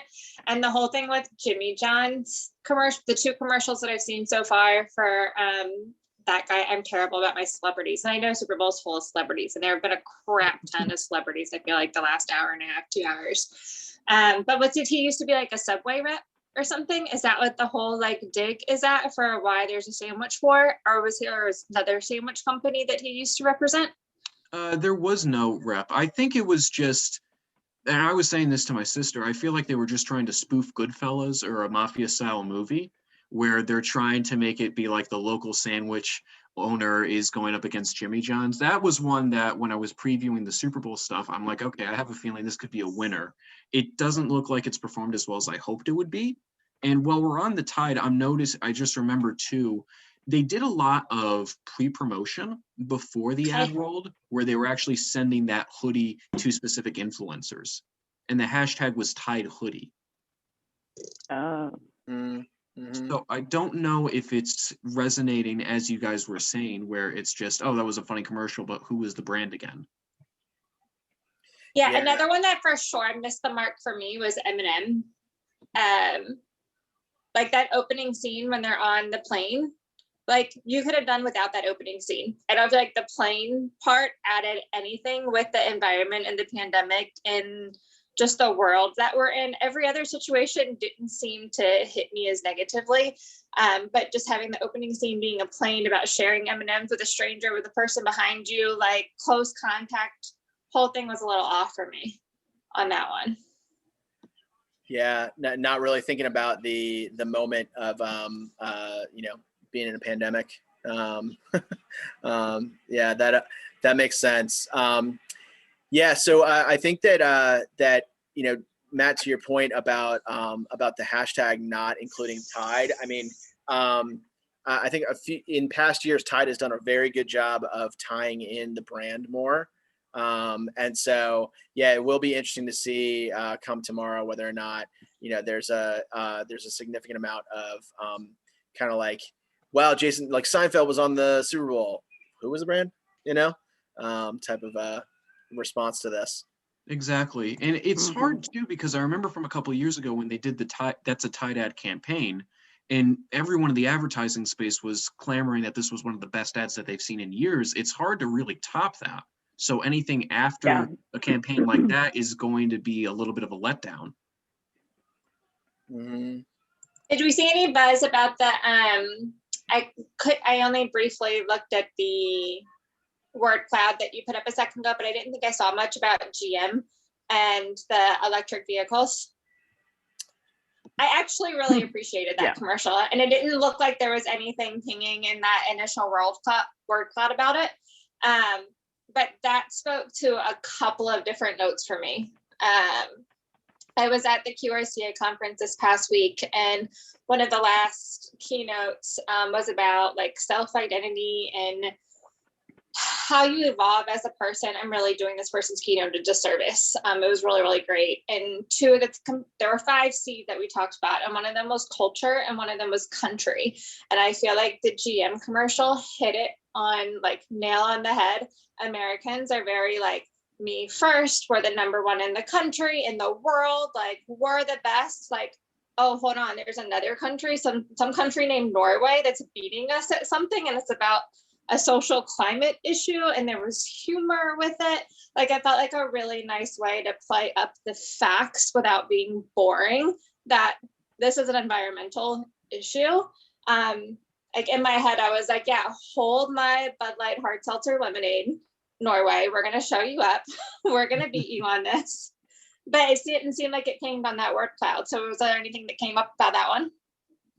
Yeah, it's interesting looking at GM right now. That you're looking at some GM results, and Matt, you can speak to the way you were building out the query here with looking at also just mentions of Will Ferrell in Norway. But I think there's some interesting ones. This is ranked by the most engagement, the highest engagement drivers. And so this one I thought is really interesting. Will Ferrell raging in Norway and punching a globe. First Super Bowl commercial I've laughed out loud at years. Well done, GM, or whoever it was for. I just remember Norway. I think Sweden. I remember them. I think they were also in Finland, which again, like speaks to even more of like the dumb American components that I've been thinking about the last couple of days, like what makes the United States, and the fact that he didn't even know that he wasn't in Norway, that he was in Sweden. Like, we don't even know our global countries. There were just so many like subtle, smart moments. I really enjoyed that one. Yeah, absolutely. Yeah. I think that one of the things that's interesting here, though, is this going to be another one where we don't necessarily remember the brand off the top of our heads, right? We might have to like Google it later because like Will Ferrell versus Norway, the rivalry I never knew I needed. Hashtag Super Bowl doesn't mention GM. in there. Yeah, and I was just about to bring that up as well, because you wanted to find more about the query building. When I was doing this before, what we tend to usually do, and I got into this a little bit earlier, is I always like to do the brand first and then follow it up with, it needs to have mentions of ad or commercial or Super Bowl ad. And then I put in their specific campaign hashtags or their specific campaign phrases. And then usually the night of, if we see someone pop like a Will Ferrell, we know, okay, it's probably going to be hard to find mentions of just GM and Will Ferrell, and we want to get the full picture of everything. So it's probably better to do a query of just Will Ferrell in there. So I completely agree with you. This could be another one of those ads where it can fall into the line of, oh, did you see the Will Ferrell ad where he's fighting Norway? And they're going to say, oh, you mean the GM ad? The GM what? Like, it's going to be more about the influencer instead of about the company. Yeah. Exactly. I mean, and that's the thing that's tough. So I guess with that, what is everyone's thought around branded hashtags versus unbranded hashtags? Because that's always, I know that is something, regardless of how large a brand you are, when you're doing a campaign, you always have to think about what your hashtag is going to be, even if you're a small, medium-sized business. I know there's been many times in my career where we've gone back and forth on, should we have a branded hashtag that we're driving people to make sure that people know what brand we're talking about when it comes to the ads, or should we have the hashtag be more about the creative, right? And so like with Audi, for example, when we were working with them, we went back and forth between hashtag Audi Bravery versus hashtag Bravery Wins. And Bravery Wins was the tagline of the ad. And so we ended up going with, no, it's stronger to just say Bravery Wins. But, you might be missing out on some brand recall, right, in that moment. So with GM, are people not going to remember that it was GM? And maybe they could have done a little bit more from a branded hashtag standpoint. I don't know. What's your all's thoughts? I'm a non-branded hashtag kind of girl. I just think like the way that our media consumption has shifted, our emphasis on driving home like that authenticity and so on and so forth. I understand it from the perspective of the brand where like they want their name, but that's also like my background being in graphic design, they also always want their logo like bigger, right? So it's, and they're not always right. I hate to bring it to them, but it's just not always sort of, yes, people remember hashtags, but do they always remember the hashtags? I don't know. I get what you're saying, Frank, like brand recall, but I don't know. Yeah. Yeah, that's long been the issue for me with Super Bowl advertising. It's so like, I don't know, of the moment that you forget what brand it's for often.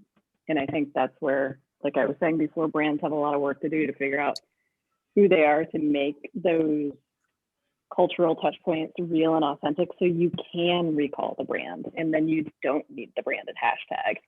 It can be about something else. Yeah, I'm of the same mindset. I think it's a good conversation to have when you're thinking about for anyone on the webinar that is a business owner or a brand leader, and you're thinking about your first major campaign for a smaller brand or for a business. There's the strategic thought of branded hashtag will guarantee that people will remember which company this is for, which brand this is for. But also, does that kind of give to Crystal's point, does that give the excuse to not have as good creative, right? And just have a really strong story that ties in the brand, that ties in the message. Like I'll go back to the Audi example that I brought up. Like, we had a ton of response of people saying, wow, Audi, yes, hashtag bravery does win, like hashtag bravery wins. And so it did actually hit home with our brand. I'm sure some people, misrecalled it and called it BMW or whoever, but I think that, you don't want to have a branded hashtag that just is like, okay, this is how we're going to have kind of weak creative. Is just make sure it still works because of a branded hashtag. But there may be some moments where it makes sense. I don't know. What do you think? Like Tide hoodie. Like Tide hoodie. Exactly. I'd also interject too, it may be just wiser to go with a non-branded hashtag, and this may just be due to my background, but if you have something like Bravery Does Win, you're going to be able to see really authentic conversations around it. And that's going to allow you to do two things. One, interject your brand into the conversation, but then also to shape your message around how people are using that hashtag. You may have one idea of how people are talking about it, but the data could show you something completely different. Mm-hmm. Yeah, you're right. You get more, there's the potential for a more meaty conversation that you can start by doing something that really makes a statement as opposed to just relies on the brand. So that's a great point. Yeah. And also just to add to this, but like going back to how we were talking about like how the creative itself, like look at the structure of these commercials. What are you going to remember, right? That it was a Jason Alexander commercial, that there was a hoodie, or are you remembering the brand? Well, maybe that's a product of the fact that like even in advertising in general, we've shifted to like, let's just throw all this stuff in. Yeah. And like to the point where like the creatives are almost afraid in a way to keep things simple. You know what I mean? Like, God forbid, because like you can live and die on that simplistic message, and they're like afraid to be bold in that way and just like be like, no, this is our point. Here it is. We don't need 14 celebrities and, all this crap going on that's going to actually confuse the audience to a certain degree so that they miss it, so maybe on that end too, there's something to say like that we need to simplify in general. Mm-hmm. So Crystal, I'm going to piggyback on that though, because I think there's one commercial from already today that's very loud in my brain in a bad way for being actually too simplistic, and not owning the voice that you're having at the Super Bowl, even if it's something simple. Was the one about like being the first part of the civilian crew to go to outer space? Did anybody see that one? Or is it just such a blend?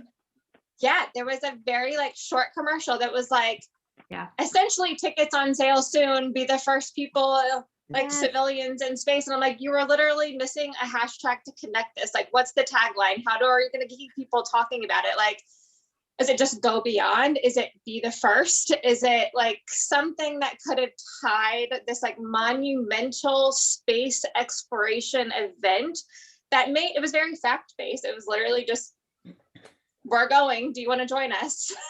Can you afford it? Probably one, but it was too simplistic. There was no creative in that. Well, that's the thing though. That's what I'm saying. Like you go with a simplistic message and you do run the risk of it not being good. You know what I mean? Like, whereas what's like the most recognizable ad ever, in the history of ads, well, at least in the US, I mean, most people would sort of point to the VW, think small. And it was like that simple, impactful, like brilliant, creative. And I'm not like saying that everyone's even capable of that, but there's a difference, right? Mm-hmm. So like you're giving an example of something that missed the mark because they went too simple. But had they gone in maybe just a slightly different direction and still kept it simple, but like you said, peppered in like, that connection, like, it mattered. Like the creative does obviously like really matter, especially when it's simple. Yeah, and Crystal, I think you said the right phrase as far as that particular ad missed the connection with people. That was really what I saw, and I think maybe that's what Katie's talking to, because you can have simple or basic commercials, and just thinking about the think small, it was that phrase, you could take it with you. So that was before hashtags, but it was like something that was catchy. And if someone didn't get the whole ad or wanted to learn more, it's like, what's the easy way for them to go seek that out without having to remember all of the facts? And I don't even remember the name. It was like inspiration, aspiration. something. But when I was like watching, I was going like, okay, so this is the space thing, cha-ching. Okay, I know I won't be getting on there, but but it was like, yeah, I would have to honestly research it just to talk about it. It almost looked like a movie ad too.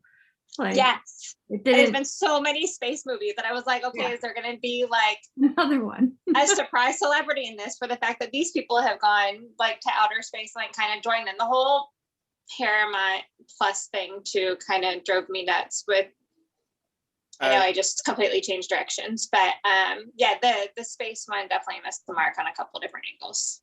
For So- being a Super Bowl ad though too, I think just adds that level of expectation that you're wanting out of the engagement. So we are absolutely on the same wavelength here in terms of just segueing, because I just saw Paramount Plus pop on social on here. So that's why I started sharing my screen again. And you just mentioned them. So obviously State Farm is still by far the winner from a volume perspective. And there's others that have done well. Toyota is now, basically in second in terms of bringing in the biggest spike. But let's take a look at what Paramount and Matt, I don't know if you're seeing the same thing in your queries with Paramount here. But that's now driving a lot of conversation. And Yeah, I'm so not surprised about, oh, sorry, go ahead, No, Matt. you can go ahead, Narissa. I was actually building out a topic for an ad that I'm noticing trend on Twitter right now, and we can discuss it later. It's more in the simplistic conversation we were just having. Okay.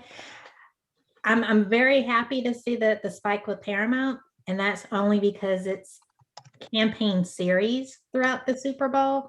It's catchy. It's like, oh, well, what are they going to show next? And I guess they literally climax. They reach the peak of the mountain right around the halftime show mark.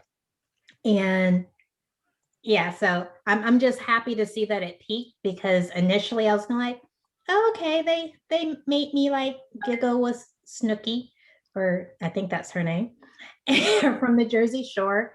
And then seeing like the series just continue moving forward and having little, I would say, not snippets, but very coy or witty one-liners, things said by different characters, was like definitely on point. And Paramount making sure that people know, us as the movie, you're not going to the movies like you used to, but this is how we entertain you in all these other ways too. Mm-hmm. Mhm. It's really interesting just reading through some of the reaction. So ultimately, I mean, what I'm seeing is, there's there's some around like SpongeBob. That's going to be Paramount Plus's only win is SpongeBob. But then, also I think it's starting to get interesting when it comes to like stuff like this. So I feel like even the people in the Paramount ads are questioning whether they need another streaming service. Right. It's almost like, are they too late to the game? Right. With so many, and then Paramount can make me watch as many stupid ads as they want. I'll never download another app. There are already too many apps. Right. So yeah, it's interesting that, it makes complete sense from a business perspective that they would want to do something like this. Right. But is it actually a little bit too little too late? And they might be kind of wondering right now, whether or not they've, from a business perspective, maybe they should have been, 6 months ago, bringing this out.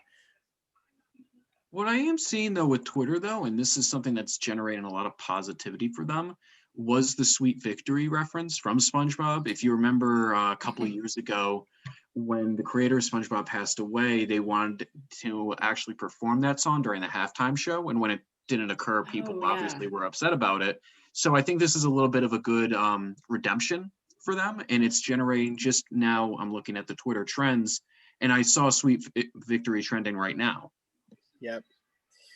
Yeah. So, the SpongeBob is going to drive some positivity for it. This is interesting. Beavis and Butthead will still make me laugh. Judge me how you will. When the show returns, I'll definitely subscribe to Paramount Plus for a month. So yeah, I think there's going to be some specific shows that will drive some interest in Paramount Plus, and maybe that will overtake some of the the negativity that we saw up in the higher conversation drivers that are just like another streaming service. Do we really need another one?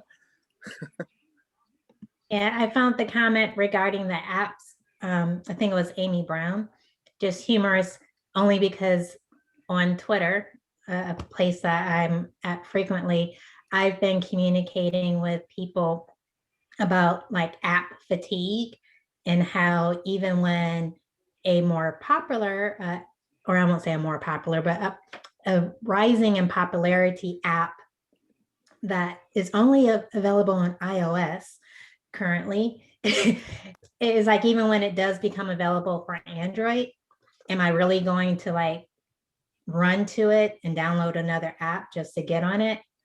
No. So it's kind of interesting. I found just to see that one tweet, because it's been a narrative that I've been telling people, like people are kind of tired of downloading an app. You need to figure out how to leverage what is out there and use it to your benefit. Yeah. I think one piece that's, you kind of have to take it a little bit with a grain of salt with how, when people first see a new brand, a new service come out, they might have an initial reaction of like, oh, like we don't need another one of those. But then it actually might work out in their favor. Like I'm thinking back to like the original announcement of Disney Plus. And I remember, I mean, I've got a 5-year-old and a 3-year-old. I remember like both my wife and I saying like, okay, so now we're gonna have to get Disney Plus, like because like now we've got to get another thing. We've already got Prime, we already got Netflix, like all this stuff. And then now, fast forward, because of all the content that's on there, we're like huge Disney Plus fans. We're like, yeah, I mean, we've got our kids, watching old school stuff that we were into, like the Chip and Dale Rescue Rangers and like all that kind of stuff. So it's like from a content perspective, they've done a really good job. So it might be that Paramount might, have take an initial hit of like, do we really need another streaming service? But they might, through great content, be able to end up, winning out on this one. The thing about Disney Plus, though, even though I don't have it, is that I think it reminded people just what a powerhouse Disney was. Like, I think for a lot of people, there was one dimension of Disney in their brain. Either it was a nostalgic, they remember when they were kids, or they remember the current Disney Channel with like really cheesy preteen shows that like aren't relevant to them. But then when you actually look at like the depth of the library of the Disney franchise and how they could capitalize that as they continue to build up Disney Plus, I think that's what made it stick more so than, just cartoons or just the oldies or just like the classic movies. Like just once you remembered and realized like, wow, Disney actually owns a ton of stuff. A lot. Mm-hmm. Yeah, they are a powerhouse. But that's like that. Paramount Plus. Sorry, Crystal. You can go. Okay. That's just, I mean, that's like tapping into that nostalgia component. That's, like any of us in advertising have been seeing like increasingly how, like how important that is, to incorporate into things. But like, is Paramount going to be able to do that? Like, I don't know. Is anyone nostalgic about Paramount? I mean, my problem with the Paramount shorts for the Super Bowl right now is I don't remember which brand did it a year or two ago, where their shorts were ownable by themselves. And that's really challenging, I feel like, for the creative team to come up with 15, 30-second spots that tell a whole story, but also tell a mini story. Like if I go back to the Paramount Plus mini stories, I don't know what they're telling me besides those one-liners. Like I didn't quite get the whole picture. There's literally like the rolling credit on that we're a streaming service, like come to us. It didn't close the loop for me within each one of the playbacks. You had to watch all of it in my mind to actually get the whole story. Yeah, it's really interesting. And actually, something just to kind of quickly switch gears, just because looking up and looking at the score now, we're into the fourth quarter and we've got a blowout. I think, credit to Matt also for, when building out this dashboard. He also looked at the actual game conversation, Chiefs versus Bucks. And so now we're looking at net sentiment over time, and the Chiefs, obviously, things are not looking good here. And so for the first time, we actually see the fan base was still with them, still in the positive all the way through. And then now they're starting to really, lose hope a bit. So the reason I bring it up is that it is not only interesting to see the ability to kind of see the net sentiment over time in real time during a game like this, but also that, this speaks to what we talked about way earlier in this webinar about, what do you do if all of a sudden you've got a fourth quarter spot, right? You've got a 30-second spot, and people are turning off at this point. I mean, the diehard football fans are going to keep watching this game, but and maybe there's enough time for some Brady magic, for some Mahomes magic, but it's not looking good. So what do you do if you think that you're about to get half the viewership, or maybe even less than what you originally thought you were going to get with your spot? Is there a social component that you can do that can potentially help you to I mean, do you launch your commercial early on Twitter? Do you launch it faster with an Instagram reel? Where do they go to? Right. So if they turned off the game, but they then switched to social, if they turned off the game, where did they pivot to so that you can leak something that they might not have seen live? Yeah. That could be interesting to be like, I know you're not watching the game anymore, but we still want you to see this. And you know what you do to, I know Joe is not on the call anymore, but he was talking about, using sponsored placement on Twitter to conquest other conversations. You could, right in this moment, use whatever's left in your budget to do a sponsored placement around people talking about the, hashtag Chiefs, or a hashtag KC, to try to get people who are KC fans that are dejected and have left the game, and they are now scrolling through that hashtag on Twitter, to then specifically target them to at least see your ad, because the Bucks fans are still going to watch it, right? They're going to be on the whole time, celebrating right now, but the Chiefs fans have probably left. So targeting them with a sponsored placement and having your ad actually run on Twitter or whatever channel makes a lot of sense. So Frank, I know this is probably not on your agenda at all, but I can't not mention it. Did anybody else feel like the Tony Romo commercial was a really bad influencer trend turned Super Bowl commercial? I didn't see that. Maybe y'all talked about that before it came up, but I commercial. literally was like, are him and his wife influencers now? Like, this literally looks like a scripted Instagram story, or like a scripted sponsored Instagram ad, but just on the Super Bowl. Like, really? That was definitely a dud. Out of all the ads, that was definitely a dud. Also, just to bring this up too, like, I mean, this year we've talked so much about diversity and, and how important it is to be respectful of that, and like that commercial in particular was like, okay, here's Skechers, who's wearing Skechers? What is the, what is the brand identity there? And then what did they do to reiterate exactly what we already knew about them? You know what I mean? Like, why? And like a really staged house. Like, that's not Tony Romo's house. Like, absolutely horrible. That's like traditional suburban cookie cutter for a home where just the whole thing to me was off. Yeah, it was terrible. I definitely agree. So I know, Matt, we were talking about this earlier. Cadillac released this ad a while ago, and it just ran. So good. The Edward Scissorhands ad that we've already seen has been getting a lot of social traction even before the game started, because they released it early. Well, now Cadillac looks like geniuses, because they got a ton of social conversation, and now it's the fourth quarter and some people have stopped watching the game, but even without seeing the ad live, like I'll start sharing my screen here just so you can see this. Timothy Chalamet, Edward Scissorhands that's been up there as one of the key drivers of conversation, since before the game even started. And exactly. So, yeah, and I wanted to give kudos to Katie on that, because she hit it right on the head. The fact that you may have a later ad buy, but you still go ahead and release it on social. So then that way you generate enough buzz. So when it does come out, you're telling your people that, hey, you're maybe watching the game with, keep an eye out for this ad. I know I was doing that this week when I was watching all the ads, adding them to the platform. I was telling my friends and family, I'm like, keep an eye out for the Jimmy John's ad, keep an eye out for the T-Mobile ad, keep an eye out for the Bud Light Legends. So that's one great way to really build up hype for the overall ad.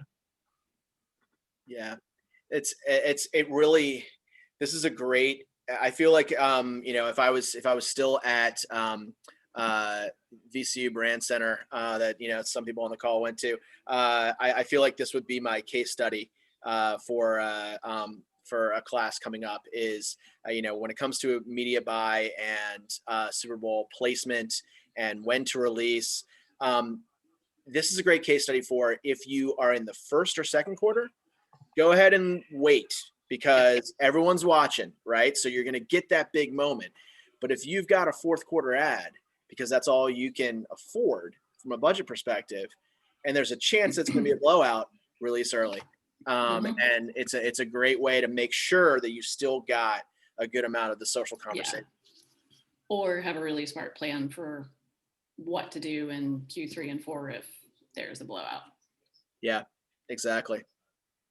Frank, one of the things I remember from my time at Brand Center is right after the Super Bowl, both years while we were in the program, is there's the conversation about like, okay, Super Bowl usually sets the tone for the next 12 months, or traditionally, or there's that conversation in terms of like, what are the key themes that we're going to be hitting? Like, what's the next season of strategy that's happening, or whatever it might be. But I mean, granted, I've been on here for the last two quarters, so I haven't seen all of the commercials. But I can tell you from the first 2 quarters that I saw, I didn't really notice a theme like I was expecting to. And maybe my expectations were really low because some of the pre-reads I was reading is that, one, we're missing a lot of the big brands. 2, the brands that did decide to do commercials were also very confused on which direction do we go in. Like, we're still in a pandemic, there's fatigue. Do we show masks? Do we not show masks? Do we acknowledge the hardships that 2020 was? Do we not acknowledge them because everybody's so over it that it literally feels like a mixed bag? I don't know that I've seen or heard like a theme or a rising trend or like what's one in terms of ad strategy yet, unless you all have seen it. Kate, I think we were talking a little bit earlier about not even like, I mean, I know a little bit of his cause related marketing, and I feel like we've seen this trend for a little bit, a shift towards more values-based brand strategies. I think that's like a tiny. And that's what I was hoping for as a millennial and hoping that the Gen Z voice, and I kind of feel like that's where we were supposed to go. But I only feel like I truly saw 2 that hit on it. One was the GM electric vehicle component. The other one was the Toyota and the Paralympic and adoption. Like, that whole storyline hit like multiple different cultural conversations that are becoming more accepting, becoming more talked about, becoming more part of the social norm that I was thankful for. But those are the only 2 that really felt like they hit value-based marketing and value-based connections. Like, I was hoping there'd be more of that. Yeah, I was also expecting more. I forgot what else I think, I think you did hit on it though, Kate. I mean, with all of the,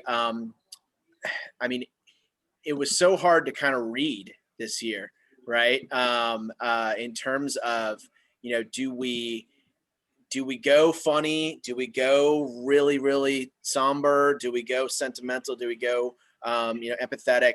How do you play this type of Super Bowl in terms of tone?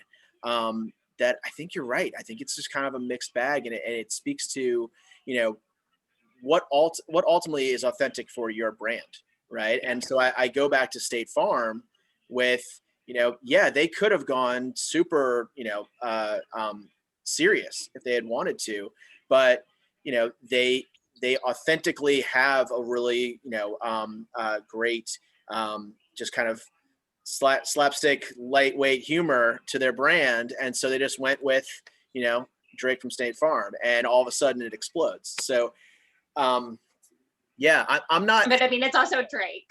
Like, I feel like that might not have happened with anybody but Drake. A good influencer choice. Yeah, great influencer choice for social. Phenomenal. Absolutely. Yeah. But yeah, it's interesting. I don't know whether or not, I think along with everything else in this COVID environment, I think the answer to will the Super Bowl set the tone in terms of the advertising tone for the rest of the year, can't predict it. You can't predict what's going to happen tomorrow. So and it's been that way for over a year now, and so or close to a year, and so ultimately I think that we're just going to continue to have a mixed bag of tone from advertising over the next few months. Yeah, I mean, I want to be optimistic about it, but if I think with my consumer hat on, which as a marketing researcher among this gate, I don't know if I'm the only one who's focused specifically on questions and not the creative and making things, is that as a consumer though, I still want hope. I still want to know that the rest of the world feels like we're going to get better. And I just like the mixed bag of advertising that happened today or tonight, like, doesn't reassure me that the greater conversations are moving either in the right direction or more hopeful conversation, or like we're going to get past this conversation. It literally feels like everybody's still unsure. Everybody's still uneasy. And I don't know, like, part of me is like, well, yeah, that's great. And we're tackling that head on, but I don't know, it just leaves not a good taste in my mouth. But Katie, for that statement, is it realistic to think that the brands who are their own individual entities are supposed to come together collectively and do that? Ideally, it would be fabulous if they did, but I mean, right or wrong, our highest governmental leadership is still trying to figure it out and get us on course. So it is right, a good but I wouldn't know insight that our report. world leaders are figuring it out, and I don't know that I felt like it got figured out or that it's that cohesive yet. Like, that's what made it uneasy for me. Yeah. I do think though, like, because there has been such a mixed bag this particular, year, that Frank and I were talking earlier, like way earlier tonight, about just like the importance of listening and what we're really going to be able to garner from, the conversations that happen after. Maybe just like the emphasis for us as marketers needs to just be so strongly on that. Where we just really just sit back for a second and really digest what people how people react to all this different stuff, and really, break it down and take the time to assess. Like, this is the time to assess more than anything, because people have changed this year. You know what I mean? Like, the way like the people's values have changed in general. You know what I mean? They've come back from like these crazy work lives where like they don't have any balance, and now all of a sudden they have this semblance maybe of balance, and they know more what they need. Like, there's an inner shift that has happened, I think, with a lot of people. And I think as marketers, like right now, this is a great opportunity. I'm glad not everything's the same. I want to see how people react. I want to know what they don't like. You know what I mean? I want to know what they love. So yeah, I mean, I'm definitely glad there's a pause on the cultural shift, a pause on understanding what our cultural values are as society, a pause to figure out what's going to matter most moving forward.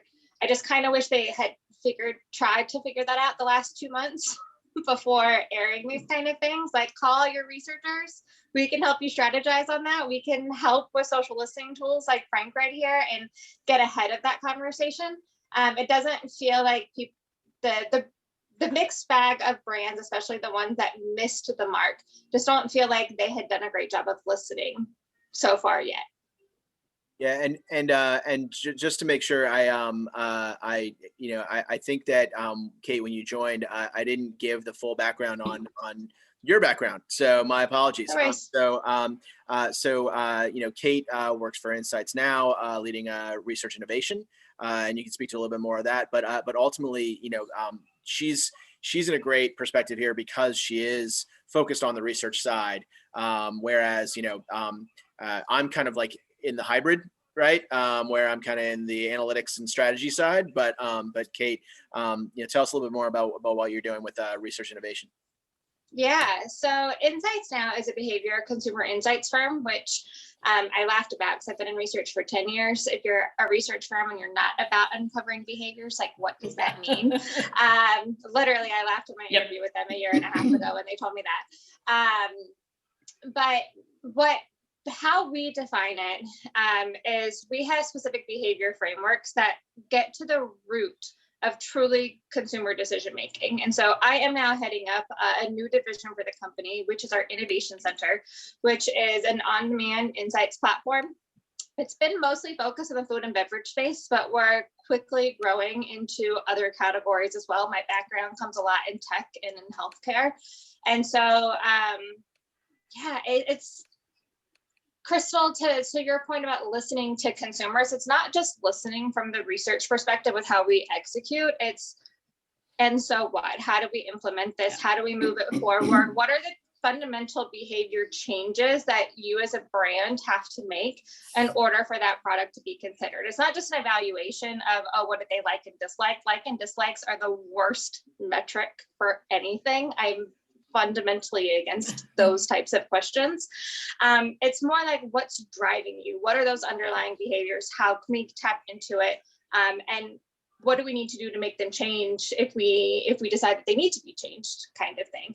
And so those are the different types of cultural motives that I was really hoping to see in the Super Bowl this year. But I just feel like it really wasn't there for a lot of them. So I'm glad you brought up the like and dislike. Because I think when social first came about, it really was just, okay, do I like this or do I not like it? Right. Now you're starting to see more reactions that people can do. They can love something, they can be angry at something, they can all that kind of stuff. That's helpful from a marketing researcher perspective and from a marketing strategy perspective. I think the other piece though is that if you are a brand marketer and you're only looking at your social media performance based on how much engagement did we get, and just using it as like the okay, you're using Facebook, their backend analytics, or using Twitter analytics, or using Instagram, whatever, and you're just looking at the amount of engagement and saying, okay, our engagement rate was high, good stuff, right? But that you're not actually leveraging the tools to say, okay, what was the sentiment of the conversation in reaction, right? Even to the point where, like, I get this all the time, where a brand that I used to have a good relationship with that brand, and now I don't like that brand anymore. I keep getting more promoted posts from that brand in my feed because I'll do the anger emoji at them. And then yes, that's where I was about to go. Right. No one at the brand level is actually looking at the specific emotion of my reaction to say, oh, we probably shouldn't keep putting more ads in this guy's feed. No, doesn't like our brand. That was literally part of the rise of misinformation in social media, are the fundamental problems and flaws with algorithms based on engagement. The more people talking about something does not mean there is a such thing as like all press is not good press. For a long time, I feel like with PR and marketing, people are talking about you, that's a good thing. Yeah, no, not now. Like, that's not the case. You want to manage what those engagements are and have a pulse on it, which way the needle is swinging. It's not a great thing if you have 3.2 million retweets in a really negative viral way. Like, you don't want to be proud of that. And perfect example here that I would say, just sharing my screen again, looking at the dashboard. I just updated it. So if I'm Oatly, I might not be, if I'm not looking at the actual sentiment and I'm just saying, wow, a lot of people are talking to us, then they're going to think that they've done well here. But by far the most negativity for their ad compared to all of the other ones. So yeah, and I want to harken back to that one, because thinking back to our argument before about, do you go super simple with the Super Bowl ad, or do you go all in with the glitz and the glamour? This was way too simple, and it's showing just in the audience's sentiment of what was even the point of this. It's just the CEO and a piano in a field singing off tune about his brand. Mm-hmm. There's simple and then there's obtuse. Exactly. And I feel like what we're circling around in terms of bad is obtuse.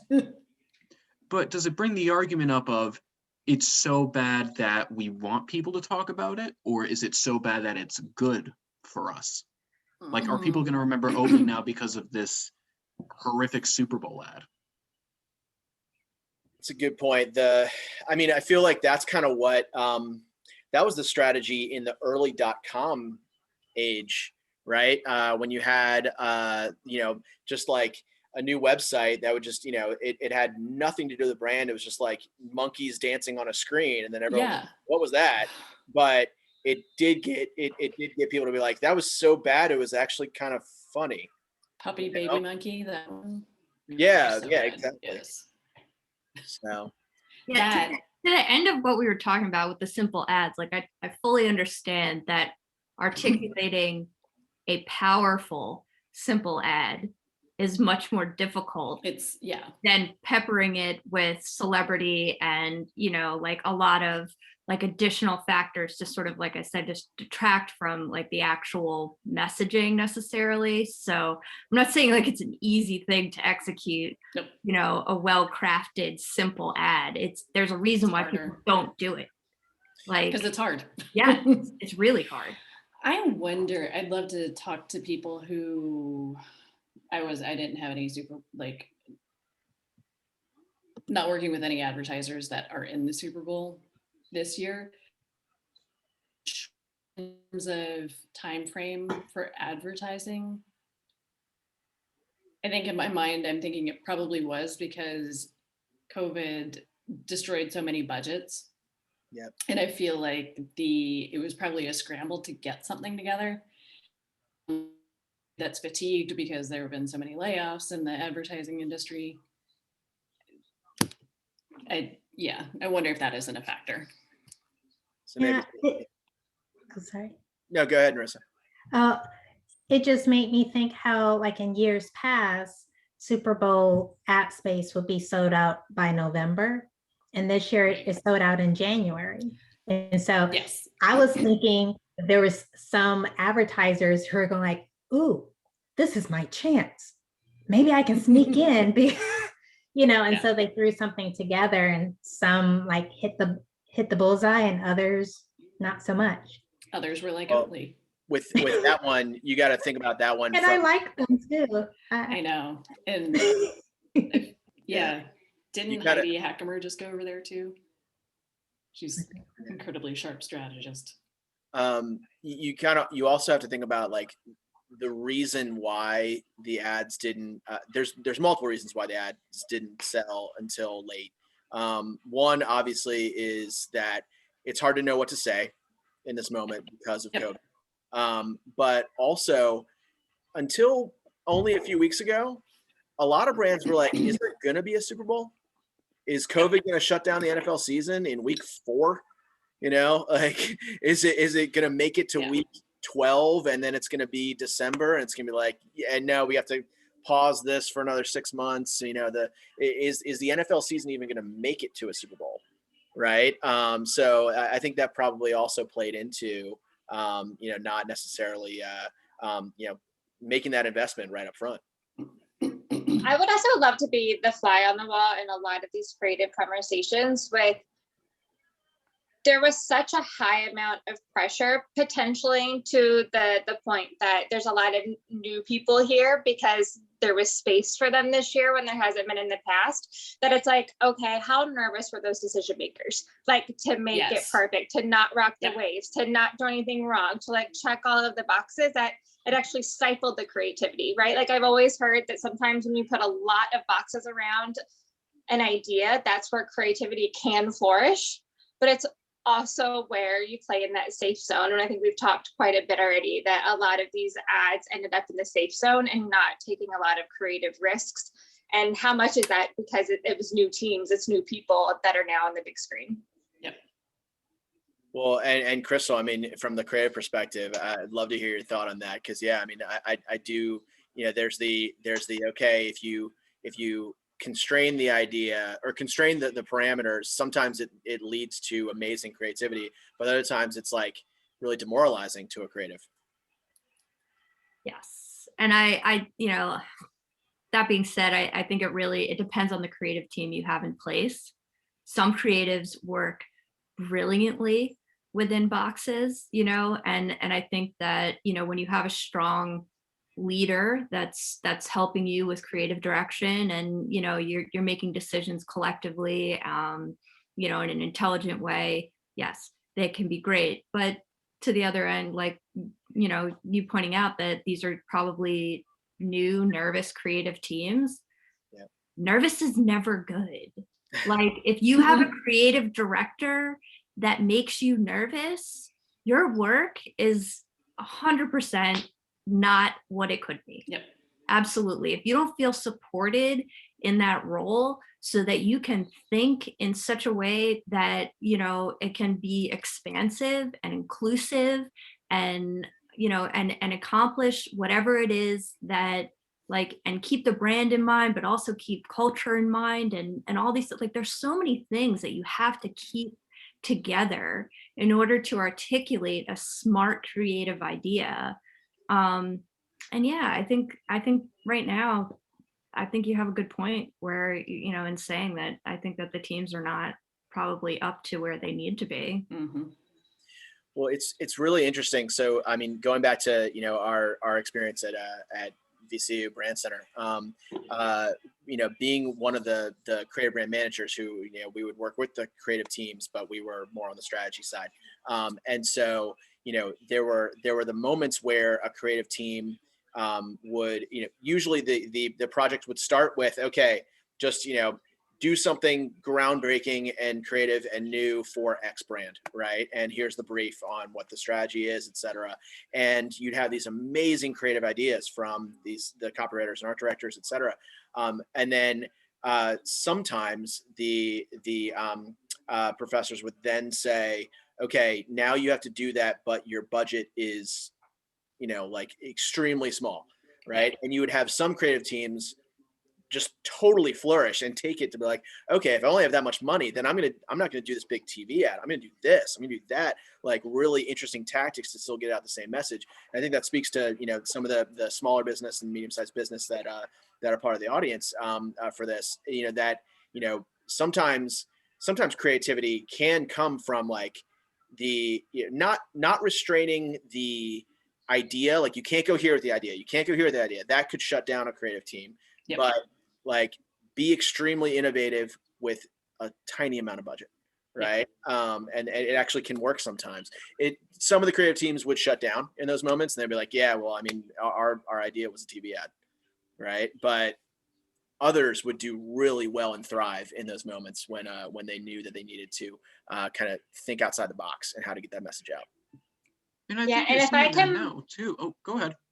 it's okay. I was just going to do a legitimate shameless plug that if I can ease anybody's mind on the creative side, that testing your creative work is not the devil. It's not the worst thing that you can do if you have the right partner that does it. Again, it's not about likes and dislikes. It's what's the creative brief that they were working off of? Is the strategy coming through to these consumers? What are the types of tweaks we can make? It's not, okay, they're wearing a red shirt. We hate that red shirt. That shirt's distracting. Like if you have a good research partner, they're going to help the creative teams be successful and not stifle those ideas and make it so it's hitting all the success measures that the whole account needs, not just the brand, just not the team making it, but just like everybody involved.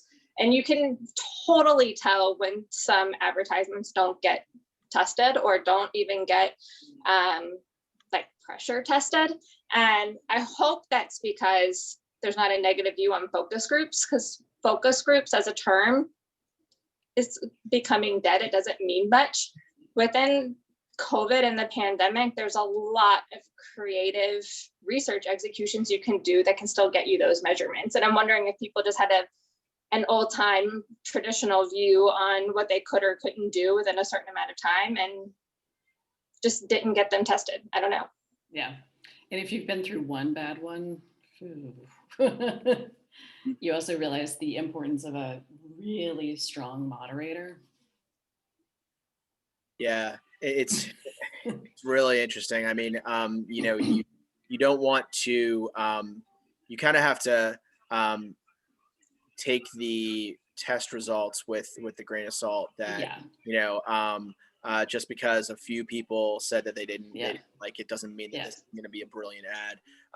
But then at the same time, I think when it comes to, we were talking about this before you joined, Kate, but you know, previously, you know, many years ago, I was helping out the Audi team, and we were, you know, ultimately the social team will many times not see the actual ad creative until a couple weeks before it actually is going to go on Super Bowl. And so it's extremely important to make sure that you've got a social team that has their finger on the pulse of the conversation and the reactions to conversations every day, all day, so that they can then put their most extreme social media user consumer hat on and look at that ad from a different way that the creative team has been looking at it and say, okay, what's every possible reaction we could get, right? Is this going to offend some people that, you know, haven't even been thought of yet in terms of the way that we've thought about this, or are people going to take it the wrong way? And I think that's where, you know, another aspect of testing, right, is well, I mean, what are those triggers? Yeah. Yeah, and I think that's a great example, Frank, as far as like leveraging the social media team that's engaging with the audience on a daily basis, and probably can have a better sense of what that personality, what they're seeking, what they respond more readily to. Yeah, that was a very good point.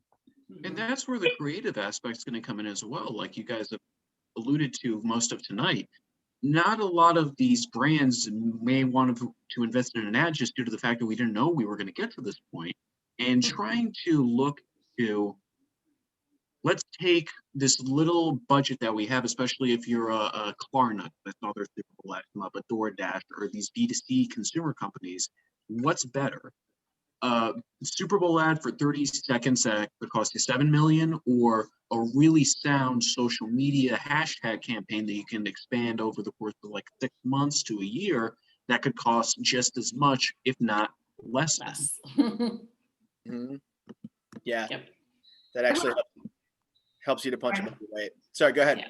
No, just to jump in, I will say, and this is obviously not every brand, but I think that there is a bit of a shift in terms of like, and saying this having been part of now 2 different, you know, social media like teams at agencies, where it does seem the brands are starting to look more readily to the social teams first, you know, for the creative, like what's the core creative going to be? Can we work, you know, with either an advertising agency in conjunction with, or, you know, but more of a holistic approach to, you know, the overall creative in whatever direction you're going. I don't know, like I said, it is dependent on the brand, but I have seen a little bit of a shift. So I think that brands are starting to understand that at least.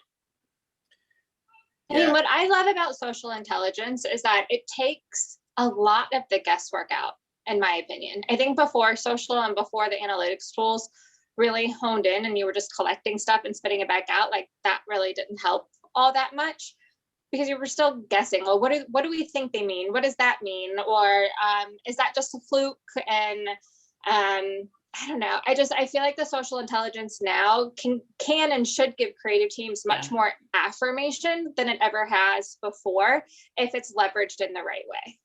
Yeah, if it's leveraged up front in a way that can that, you know, you've got people that are monitoring all the time, right? Not just like, hey, we need to start doing a social listening one-off research project because we're about to go to a campaign. You need people that are in it every day, that are thinking about all the different ways that the conversation could be taken, and have them pressure test your creative ideas from the very beginning to say, hey, this one will actually hit really well and resonate with our audience. This one won't, and I know you're probably asking why, but here's exactly why, based on what our audience has been saying over the last 6 months about that particular topic you just brought up. So yeah, I think we're getting close to the end of the game, so we can start to look at who won here. And I did see Jeff. Are you back on the line? Hey, Frank. Yeah, I'm back. Forgive the ghosting you for a little bit. It's been a lot of back and forth. Well, hey, you've got an ad in the game, right? I mean, I get it. You've been going back and forth with the agency team. So, I mean, ultimately now, Jeff, what you missed, we've had a lot of great conversations about the creative, about the constraints that the creatives have been in, because you don't really know what exactly, which way to go with this. We've also talked about the fact that it's a blowout. And so, there's actually a pretty solid case study for Cadillac, given the fact that they knew that they had a spot late in the game, but they had a really social media worthy spot in terms of driving conversation, and so they released it early. And so Edward Scissorhands has been a part of this word cloud since before the game even started. And that ad didn't run until it was already absolutely blowout, and there's probably the viewership is not there. Which is really a great case study for when to release early. But ultimately the last, the piece now that we're towards the end here, obviously from a volume perspective, State Farm just blew everything away with the Drake from State Farm. But we also saw really great spikes with Toyota kind of later in the game, Paramount. But Paramount was a little bit kind of mixed sentiment. And then in terms of sentiment, we just talked about Oatly. It looks like Oatly is going to be the quote unquote winner for the most negativity. Maybe the loser. Yeah, Razzie, if you will. right. That would be the loser. Yeah. But there's also I think from a positive standpoint, so Huggies looks like super positive. Guinness, super positive. Rocket Mortgage, okay, the halftime show. Ford, also positive. Avocados from Mexico. So I don't know. Any thoughts on Jeff asked what's driving the negativity for Oatly. A lot of people are just literally saying just like terrible ad. Yeah. That it was just too simplistic and just didn't really say anything. I'll bring it back up. Are you looking at my screen, Jeff, or are you just calling in from your phone? I mean, I kind of understood the Oatly thing with it being milk for humans and there were no cows involved, but I don't know why I care about that. Like, yeah, the absence of cows means what to me? So the off-keyness could have been funny if there's actually like meaningful lyrics that were being sung, but it was just a lot of wow and oh and no cow. Yeah. I also. So Jeff looks muted, like Yeah. my problem was. Oh, can't unmute. Okay. Thank you. Hold on. And Jeff, you're unmuted. Thank you, man. So Yeah. I'll share my screen again. Yeah. When a game is a blowout, it's like, okay, what do you do when you've got all this invested in it?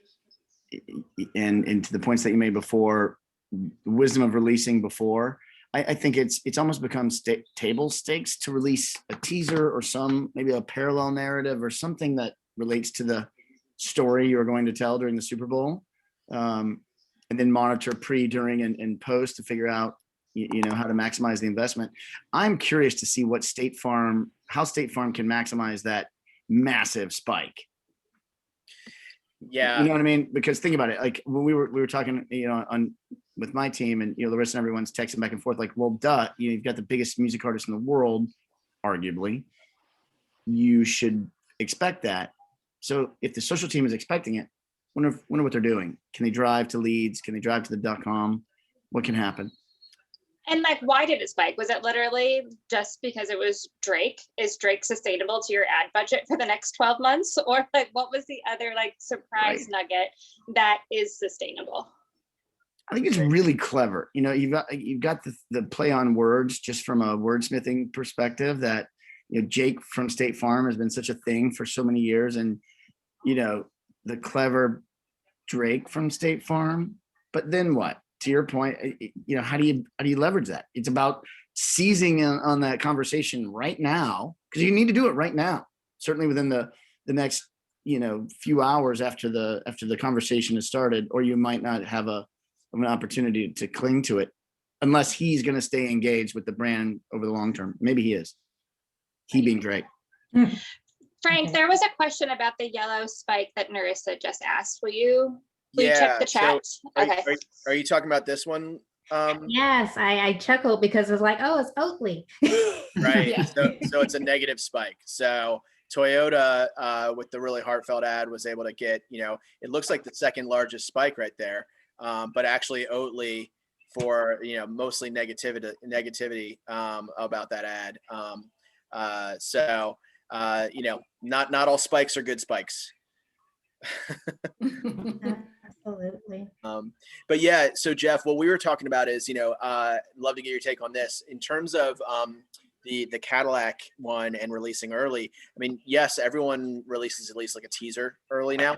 But where we were kind of landing with Cadillac is that ultimately, if you've got an ad right after kickoff, you could wait because you've got the audience, right? Everyone is watching.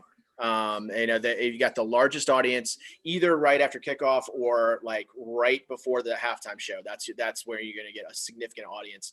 And so if you've got an ad in the first quarter, it doesn't seem like it's necessary to release early. But if you've got an ad in the fourth quarter and there's a chance that's going to be a blowout, then you kind of have to at this point.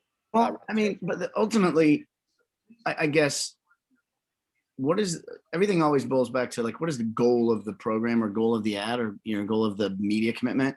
But if you think about it, ultimately Super Bowl initiatives are a reach play. You spend, north of 5 million for 30 seconds because you're going to reach a massive audience at one moment during a culturally relevant moment. And you can build a program around that. But I guess I've never really understood why it didn't make sense to maximize the investment by starting the conversation early, ensuring the audience is dialed in, or you get the bang for the buck of the investment. Now, if there's a creative element to the surprise or just that no one knows and it happens and you hope to drive a conversation, I get that too. But, again, at the risk of being nostalgia about the good old days when we used to work together, when we were the social team for VW and we had the kid standing in front of the car dressed as Darth Vader, we threw the idea out there, never thought the clients would go for it. It was a joint initiative with Edelman. Hey, why not release this early? This is fucking brilliant. Let's get people talking about it early and drive anticipation for the Super Bowl spot. Mm-hmm. And, that kind of worked. So I guess, I don't know why it wouldn't always, you'd have to argue for me, if I'm the CMO and I'm thinking about, whether or not it makes sense to go early, let's go early. Tell us pre, during, and post story. It's really interesting because I think part of it is, there's the, if something in the element of surprise is a part of it, you already hit on that, right? Then it makes sense not to release early, to try to drive the most kind of shock and surprise in the moment. But also, I think part of it is just kind of you're still going to have some marketers that are going to think of the Super Bowl in the way that they thought of the Super Bowl in the 80s and 90s, right? And that, you want to hit your mark in the game, right?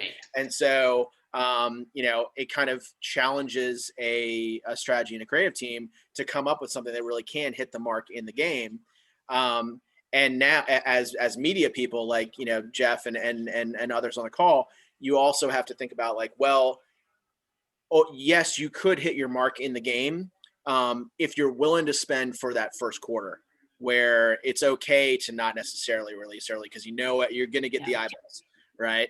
But no matter how amazing your idea is, if you're in the fourth quarter, in this day and age, it's a significant gamble to not release something early. I don't know if you all talked about it earlier before I joined, and we kind of danced around the topic from when I've been on the call, but the act of storytelling in advertisements, and particularly within the Super Bowl, I feel like can have a place with what we're talking about right now. Like, what are components to the story arc, the strategy that can be previewed, that can be spoofed before the actual full story came out, that felt like it was potentially missing in terms of engagement this year? Because I feel like there's been some advertisements and brands that have done that in the past, where like, here's a teaser idea, here's a character, here's literally like 10 seconds of something, and then we're going to tell you more during the Super Bowl, so stay engaged, watch for it, blah blah blah. What's the role on storytelling, we feel like, this year? I think it's varied, truthfully. I think of, and Jeff mentioned this already, where it got to the point where it was table stakes for there to be a teaser or a Super Bowl ad. But just thinking back to my years of watching it just as a fan, as the game concludes right now, they'd have all these teasers, but then it would be a letdown by the end of it. So I think trying to, and this is where I give Paramount its roses for this case, as disjointed as it was, it did lead into an overall story where it was like, okay, I can track this, I can follow this, and then it gets paid off with this one longer ad. So I think what you said is taking a story and then chopping it up into little segments could be the way to go. But there's going to be an evolution of, okay, instead of just TV, now you have to figure in social. How can we include a full breadth of story where it can translate to the TV, it can translate to social, and it can translate to even these different social media apps, the Snapchat world, even with AR and VR. So there's so many different ways to evolve storytelling. Yeah. Matt, I think the Paramount presence today was a reminder of who the media owner is, being Viacom.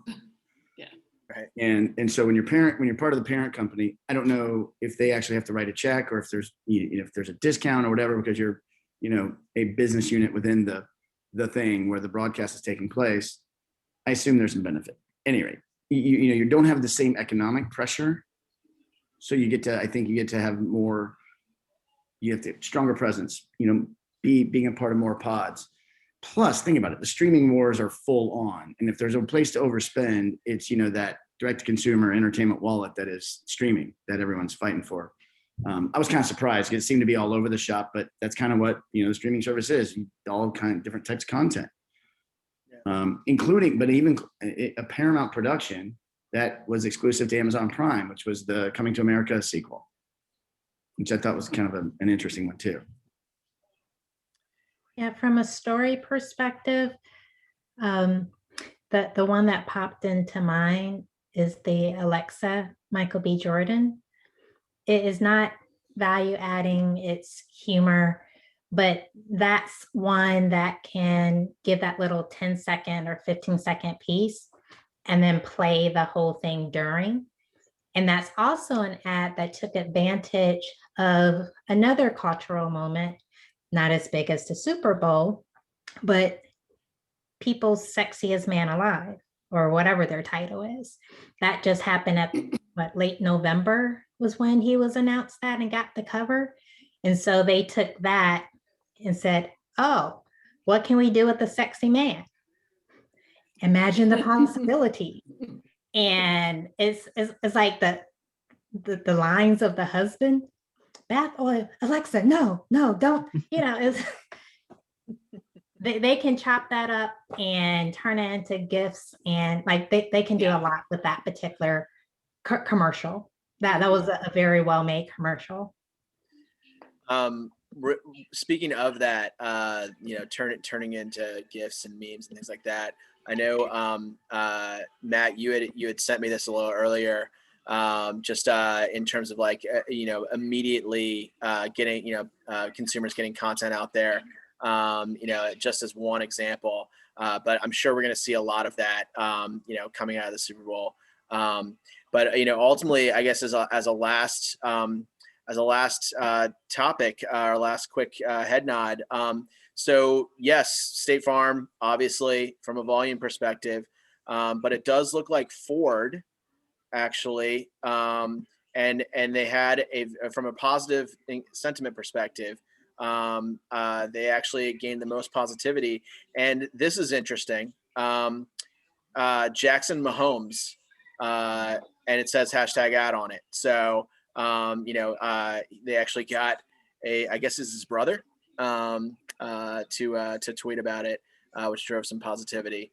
But it was bought positivity, right? It was a paid influencer. But either way, I thought that was interesting that one ended up driving the most positive sentiment. Very interesting. But yeah, this is going to be great to dig into.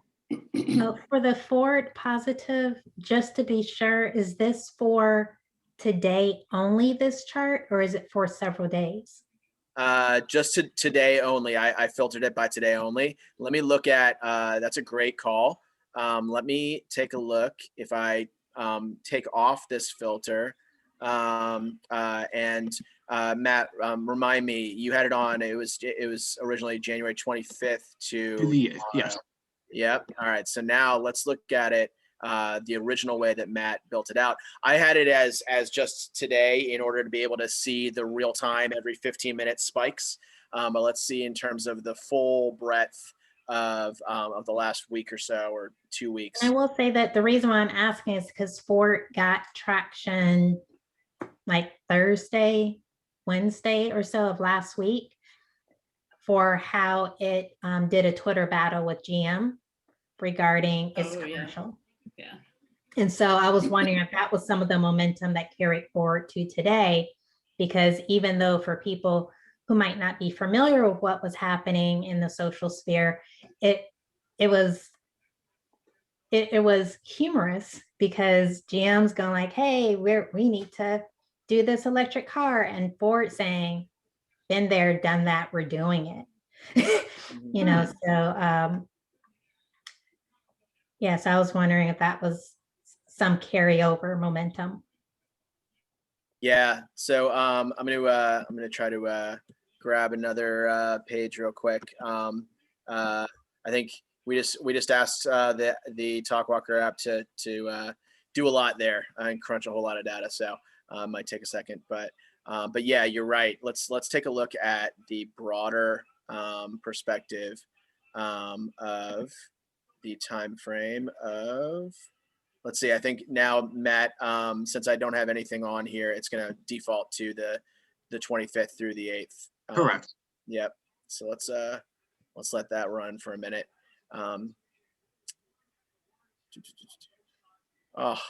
Right at the end. I will say though, this is going to be a lot of fun data for me and the team to crunch tomorrow. I can't wait to dive into this a little bit further.